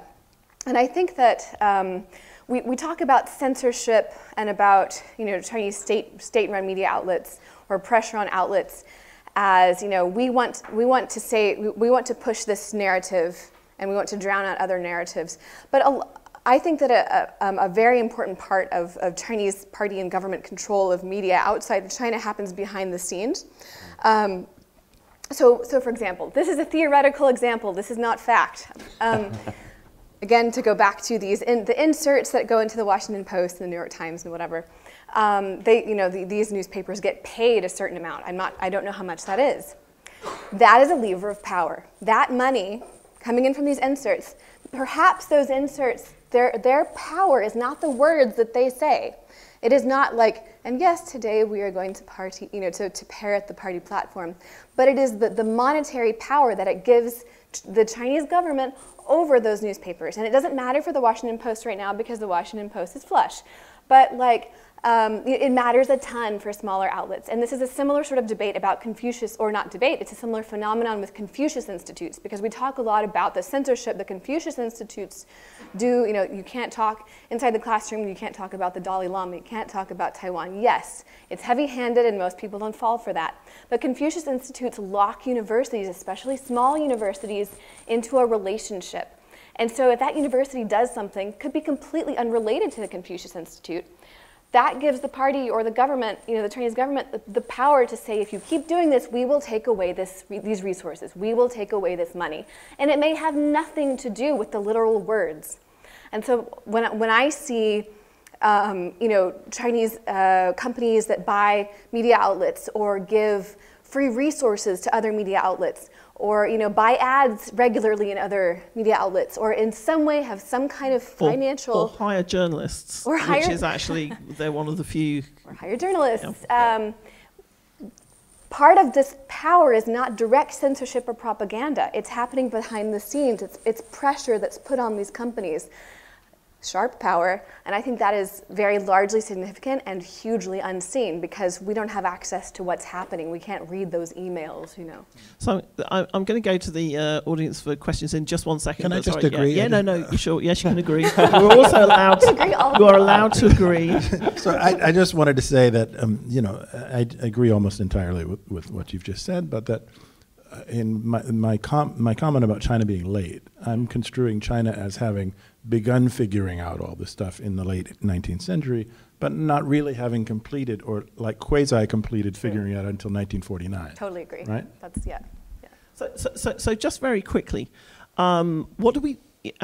This is such a trite question. I'm embarrassed to ask it, but this question about what do we do? I mean, this is something where we can't even really decide what do we do about things like Facebook, which are a really minor kind of blip compared to an authoritarian state fused to a growing technology platform, and it is kind of it's a I think it's a very interesting question about if we can see these things happening. What are our levers, or what do we do? Do we just allow the market to take care of it, like we have, Facebook, which has not gone well, or are there interventions that we need to make, or what? So I think part of the answer is an area that we are failing at, and that is we have to be our best selves. Yeah. Right. And we are definitely failing at that. That That doesn't sound is, very as they say, an epic but fail. Absolutely but it's a right. big deal. Yeah. Absolutely right. Right. Yeah. Matt, what do you think?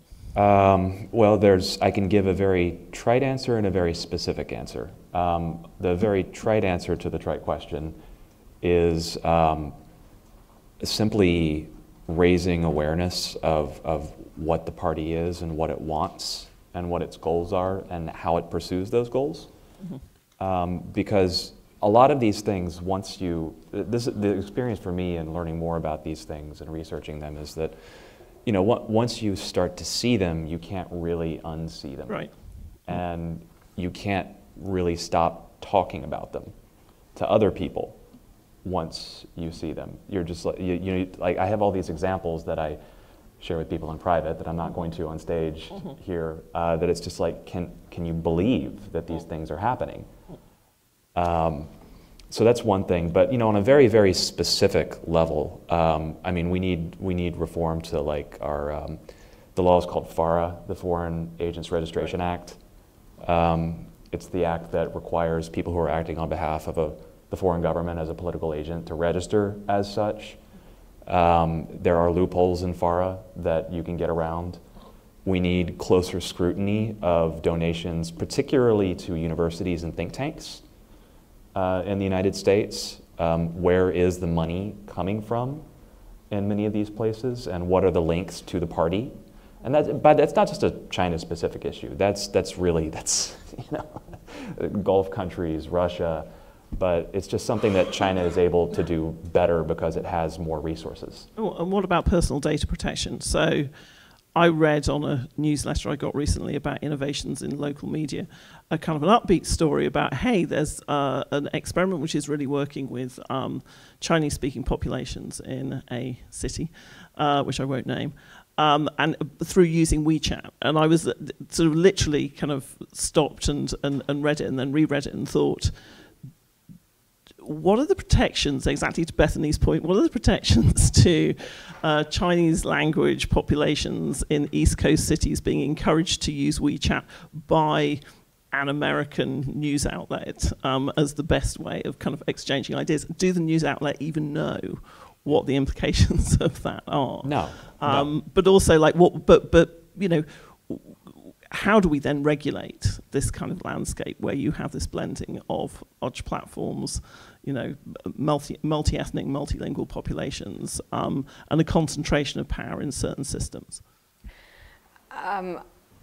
when easy question. Yeah, go for it, Bethany. A simple 3-point sermon that I give. No.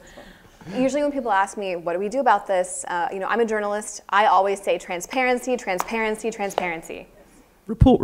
Yeah. I work at a think tank and I say transparency, transparency, transparency. Right, and so that's why I really like FARA, and I think it should be stronger, because FARA doesn't say, don't publish that thing. FARA says, file disclosures that show where the money is coming from. FARA doesn't stop anybody's speech, ever. FARA just gives us the power to understand if there is a reason that speech is being produced besides just normal organic human thought. And so, I think we need just a lot more information about why people hold certain positions, and what are the factors behind that. That's a difficult thing to accomplish. I would love for more things to be declassified, more FBI investigations to be declassified. Yeah. There is so much information that I drool over all the time that has not been declassified, and there are things that could be, but declassifying things is just a difficult process. Not because it puts U.S. national security at stake, but just because it's a difficult process and nobody wants to do it. Right. And that's why people leak sometimes, because it's a lot easier than trying to declassify something. So these are some examples, but this is very United States specific. Right. Yes. And I have looked very little to various African countries. I've completely ignored all of South America because I'm one person and I've been focusing on Western democracies. Mm-hmm. And I think that it's much more difficult to push back against this in countries that don't have a strong rule of law, don't have true representative government, and don't have an independent, already don't have an independent media. So, for example, Central Asian post-Soviet republics, because the party, the Chinese Communist Party, can just go in and be like, "Hey there, autocratic politician, I'm going to give you some money, and you're going to do this thing for me," and so they do. And there's no way to push back against that. And the United States is not the only country that matters. So Howard, you sure. were saying, I just want to offer quickly two ideas. One of them is, and this is way outside of my own realm, but it seems to me that Europe is advanced in terms of thinking compared to this country, in terms of thinking through privacy law. We do love to regulate everything, which I've been proselytizing and here. that there may be some lessons to be learned.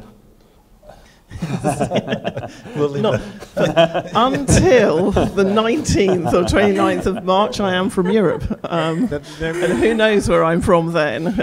There may be some lessons to be learned from European experience in this regard. The other thing I want to say, though, is that in addition to FARA, this whole problem of circulation of information and of freedom of expression can be also dealt with in a non-typically freedom of expression kind of context. And that is as a matter of trade. The fact that China closes off its market to what historically have been American-founded big corporations, and I'm not saying this because I'm fond of them, but Facebook or Twitter or you name it, the New York Times, or these are, among other things, trade infringements. Yeah. And the United States, there's an interesting trade thing going on. Who knows how it's going to end, right? But we've opened a can of worms that has not been opened for a long time. And if I had my wishes, this conversation would become part of that conversation. Right. And it would be said that, look, we don't want to censor Chinese people using WeChat outside of China, but the fact is that you don't let people use other kinds of media that are used widely around the world, and that's not fair in a trade sense, and we have to do something about it. Right. Though it would be a weird world where we were encouraging sort of more transparency by urging people to allow Facebook to be used by more people. This is a really pro-Facebook institution. It's a very pro-Facebook institution. Yeah, we do nothing but say how great they are. We have about kind of 5, 6, 7 minutes for questions. So raise your hands and we'll get you a microphone to get you on the live stream. Oh, sorry, it's my microphone. Oh, you can take this one. That doesn't matter. It's all right, I'll shout.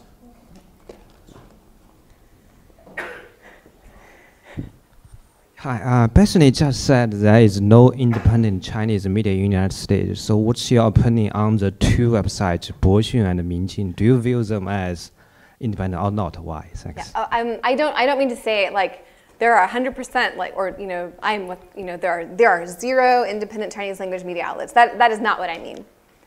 What I mean is, they're very, very few. They're hard to find. There has not been a published, fully comprehensive study on this. But according to John Pomfret, who has looked at this the most closely, there seems to be an extraordinarily limited space for that. In terms of Boxun, my details on this are a little bit hazy. I'm trying to remember it too. You would have. There's a thing, right?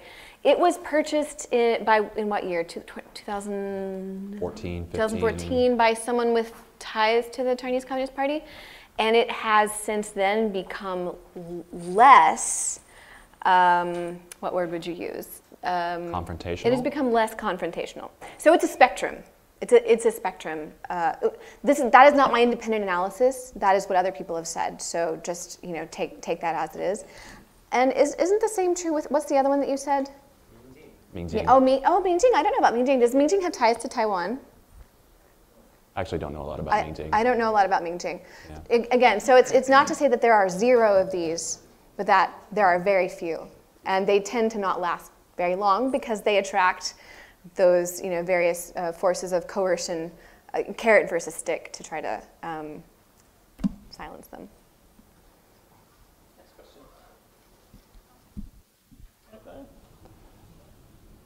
Ooh, hi there. This is, I suppose, mostly to Bethany. How vulnerable do you think the sort of smaller Western democracies are to direct Chinese political pressure? And here I'm thinking about particular New Zealand and Australia. Great question. I think it really depends.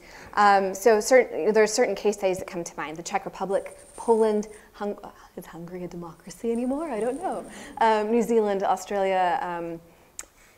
I think that it depends on, they're far more vulnerable than the United States, for example, or Britain, because they have far less economic power. And to the extent that a lot of Chinese government power comes in the form of money, whether it's trade, if you are silent about our human rights violations, we will sign trade deals with you. The United States doesn't, or we don't need Chinese infrastructure investment. But smaller countries have much fewer options because they have much smaller economies. So yes, like any country that is, the smaller it is, the more vulnerable it is. However, there are forces that push back against this, because democracies, any healthy democracies or reasonably healthy democracies anywhere have other things going for them. So, for example, in the Czech Republic, people were for about 3 or 4 years. There were people inside the Czech Republic, for example, Martin Halle, who were extremely concerned about, the prime minister. He was the president, and he was the prime minister, or whatever. Was very, very close to China. There were, lots of very concerning factors. But what eventually happened was, because of the work of Martin Halle, who is not in jail because the Czech Republic is a democracy, and other people, there were leaks from within the government. Because people were concerned about this, and so even just in the past few months, there's been change within the Czech Republic pushing back against Huawei and other things. So there is room to maneuver. And you look at Australia, which is a relatively small country. Okay, it's quite a small country, pretty small GDP, very heavily dependent on China, but they do have values and institutions and traditions of freedom that help them. New Zealand is still having a really hard time, I would say. Yeah, I see you nodding. So yes, these countries are very vulnerable, and I think that that's one reason why it's really important for the more powerful democracies like the United States and Britain to be extremely vocal in support of these countries and to put their money where their mouth is. And unfortunately, we currently have a government in the U.S. that is far less interested in human rights or democratic values, and that's really unfortunate, and that's really good for China. So yeah, it comes back to being our best selves. Yes, and we have a government in the UK that can't apparently, as we say, run a whelk stall. So I just going to very quickly take 2 more questions. If you raise your hands, one here and one there. Thanks. As I understand it, there have been many instances recorded wherein representatives of the Chinese Communist Party instruct members of other governments on how to set up cyber controls in this sort of image of the Great Firewall. Can you speak to the content of that instruction and what's in it for China when it comes to setting up sort of in-country closed internets? I would say that this is, as as much as I dislike the spread of these kinds of controls, and I don't remember what the source is, but just today on Twitter, I saw reference to the number of internet blackouts that have happened this year in Africa. And I'm sorry, I'm being completely useless. I don't remember the number, but it was a horrible number. It was 30-something or something of that. Yeah, 30 more than you would want. By blackout, do you mean like the government shuts it down? Shut the internet down, Yeah. right. Where I think this is more ethically and politically complicated than it might first seem is that Cisco and various other Western companies, I was in China at the time working as a correspondent, sold the know-how to China to do this in the first place. Yes. Cisco helped roll out the Great Firewall. Yeah. Right? And nobody in our government had anything to say about that. Yeah. Can I jump in with another example real quick? We were talking about algorithmic censorship of images in one of the previous panels, talking about how they do this on WeChat. Yeah, I mean, I'm really disappointed Jason from Citizen Lab's not here, because they highlighted work by Intel in 2016 that Intel was essentially putting out research reports bragging about how they had helped Tencent make their algorithmic censorship of images twice as efficient. They reduced the hardware load so that Tencent could censor more images. And to me, that should have been big news. It's 2016, but So part of that is us not being our best selves. It was good business for Cisco. Cisco was a big business then. Well, it continues to be good business for Intel. Right. Well, neither Cisco nor Intel are as big a deal as they were back when this was happening. Yeah. Anyway, and so that's good enough. Well, okay, well, no problem. It'll work itself out in the end, right? Where does this play? How does this play in terms of Africa, China, or China and whoever else rolls out its own version of the Great Firewall? I think that this helps secure buy-in or approval in the local, whatever this local nation state is, for China's way of doing things. Like, how would they ever be inclined to criticize China, politically speaking, if they have implemented many of the same measures that China uses to control information and to control public association, right? And so it's not so much China telling them to do this, although those examples exist. It's a matter of finding yourself in league with the same kind of general direction of behavior. And that has its own follow-on consequences. Yeah, because I mean, China's system actually works reasonably well for its elites. Very well. China has more billionaires now than the United States, and that's not counting all the billionaires we don't know about in China. So if you're an elite, an African elite, there's, in some cases, particularly where you don't have the oversight of a robust democracy and free press, some aspects of this model could look quite attractive. Yep. Final question, unless everybody's now so desperate to. So we've actually got this gentleman here has had his hand up since. Let them ask a roundup question. Sorry? So maybe just let each. I was going to say, that's a very good idea. That's a very good idea. If we do a very quick roundup of 3 questions, all the remaining so you've done this before. And then we have another question there. That's good. Okay, so can you be really quick? Okay, sure. I'll just make some quick comment. Question would be good. Okay, on the firewall thing, and we talk about the trade. I think trade is at the center now. But the firewall of China is a trade barrier, and the U.S. shouldn't take it at the first place. So when WTO, allowed China to join in the year 2000, China at the same time created this firewall. That's where it go down a completely different path. I think we should not blame all the companies for just racing to the bottom to kowtow to Beijing. Oh, it was kind of a team effort. Right. Yes. All the elites like to join in. There's big money. That's all. Okay. And then, gentleman behind you. Yeah, if you pass it back. Yeah, in recent years, and I don't know when it started, but the Chinese have been inviting journalists from Southeast Asia and from Africa to come to train them how to do their jobs, and they take them on very controlled tours of the country and show them how journalism is done in China. And I guess my question is, have you detected that, particularly in Africa, as having an impact on the way journalists are thinking about how to do their jobs, or whether I mean, we do this, the United States does it too, and Japan does it. It's not an unusual thing. Good question. And question here, and then there. So down here, and then there. Here. I did remove WeChat, but given its vulnerabilities and the walled garden that it presents, why do people stay on WeChat? Because their friends are there. Yes. Yeah, because there's no other choice. According to my students and staff, it's like because it's so easy, you can do literally everything. That anyway, I won't answer for them. Yeah, right there. Really quick, I'm wondering if all three of you, if you could talk a little bit more about tech export, and not just platforms, but surveillance technology and even telecommunication systems and this sort of thing. So quickly. I can be really quick on the Africa piece. So yes, there's a lot of these journalism invitations going around. Maybe I'm just too blasé about this, right? But I know a lot of African journalists and have for a long time, and I know young ones, I know older ones, I know older than me ones, right? I don't get a sense of, a China model of journalism taking hold of sort of the minds of African journalists, speaking generally. I think Africans are very capable of going on junkets and coming away intact, right? That, yeah, it's a junket, I've never been to that part of the world before, they're going to send me to 3 different cities, et cetera, et cetera. Yes, it may affect some of them in a long-term sense. Something bad might come out of this, bad in scare quotes, right? But I don't think in this kind of grand scheme of things, this is one of the big problems to kind of deliberate on.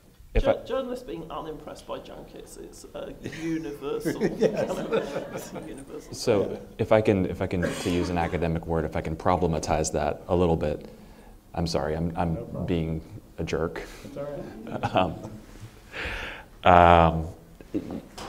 And you have more firsthand experience with this than I do, so maybe it's me asking you a question. So they don't come back with the idea that we want to do journalism the same way that China does, but that's not the only objective of those junkets.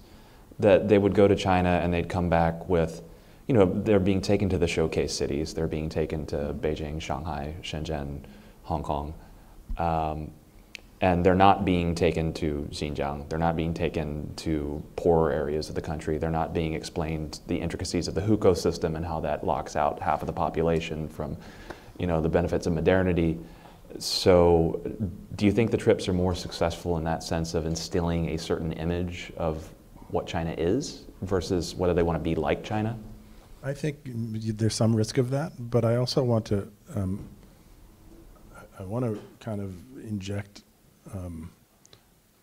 another dimension into this conversation. As the questioner said, we have been doing this, the United States has been doing this for a long time. It's true. So in the 1960s, did the United States invite people to visit ghettos or to, tour the American South, or to look at,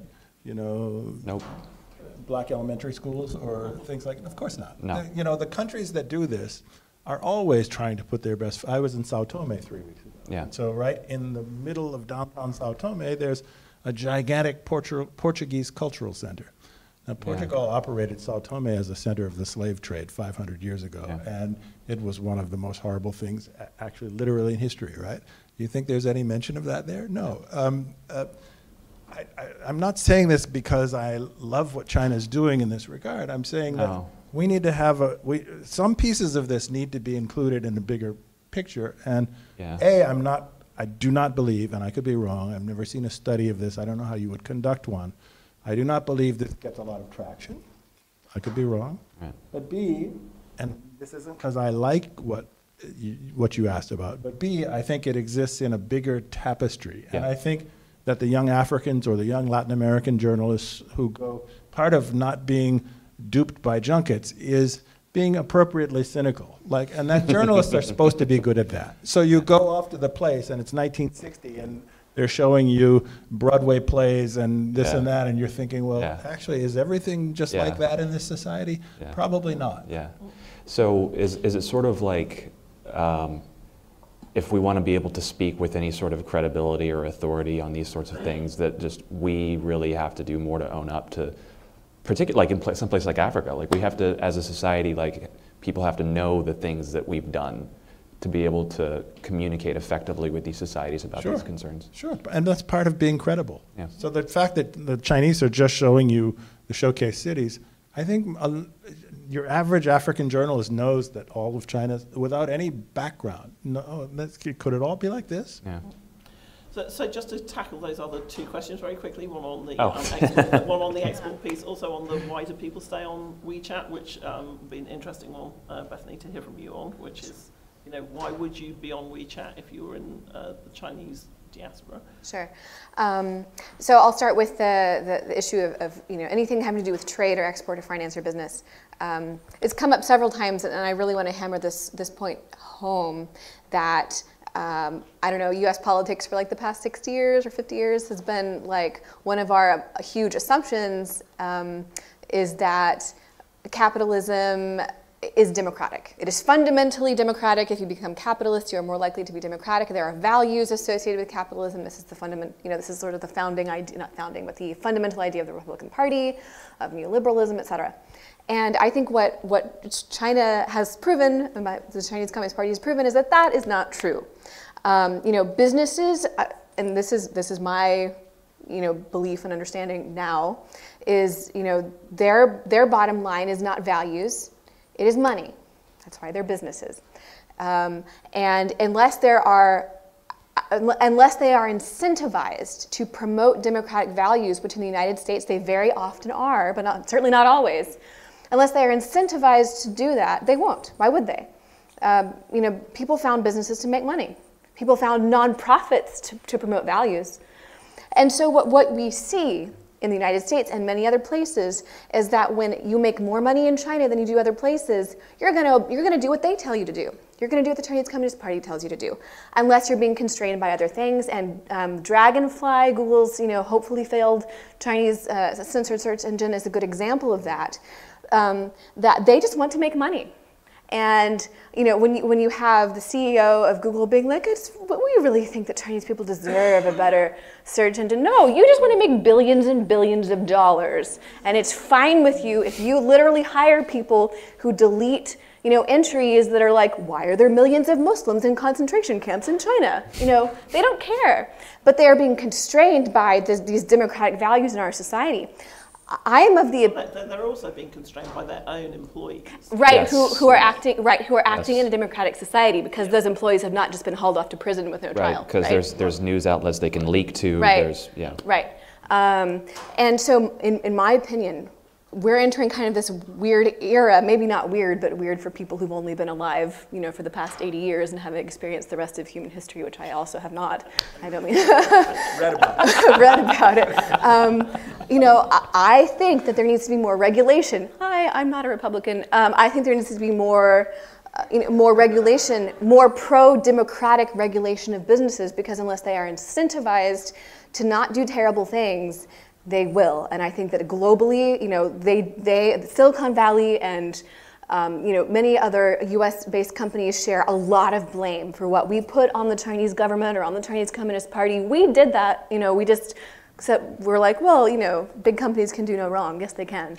So I'm getting very strong signals saying that's it. You can't let it go on for any longer. But we got one more question. I want to make a reading recommendation. So why are people on WeChat? There's a wonderful novel called The Fat Years, which talks about the kind of ether that has enveloped people in a society that is presented as a kind of the China of the very near future. And WeChat is one of the constituent elements of the ether. You know, it's like, as Emilie said, it's just too easy. Like that's part of it's like it's a drug. So you're in it and you're going to stay in it, right? But the novel is The Fat Years. And also your credit score is related to the things that sit within those apps. Sure. You know, and that's we look at WeChat aghast and the social credit score of the Chinese government, we're not the party. We're not that far away from it actually with our own apps either. So it's okay, very quickly. Do you have there we go. Very quick question? Sorry, everybody else. Blame Matt. I was thinking about you mentioned some of the press overseas, for example, Xiaobo, Wall Street Journal, World Journal and some of these that are covers the Chinese American communities abroad. I guess my question is like, for example, some of the if state-owned media in China aren't able to cover some of the social issues in China, why aren't some of these press that are covering the Asian Chinese community abroad aren't doing a lot of investigative stories or like or covering some of the things that aren't allowed to inside China? They have some. I think the main answer there is that these have always been, and by nature are, small publications with few resources, and it takes a lot of resources to do that. And fundamentally, these newspapers are founded to provide a service that the Washington Post, the New York Times, and the Wall Street Journal are not doing, which is to provide information and community-based knowledge for people who primarily speak Chinese. Yeah, and more practically speaking, many of the people who work at these places are still viewed as Chinese citizens by the PRC government, Extraterritoriality. Even if they're naturalized, you know. So if they were to, for example, go back to the PRC to do a story like that, they probably would be arrested and thrown in prison if they were investigating something particularly sensitive that the domestic media can't cover. The thing which is most joyful to chairs in conferences after disagreement on the panel is the fact that you get to overtime on a Friday evening and people are still wanting to ask questions. So I have to say thank you so much for being so engaged. And thank you very much indeed. Thank you very much indeed to the panel. And I want to just thank the TAO team again with Katie.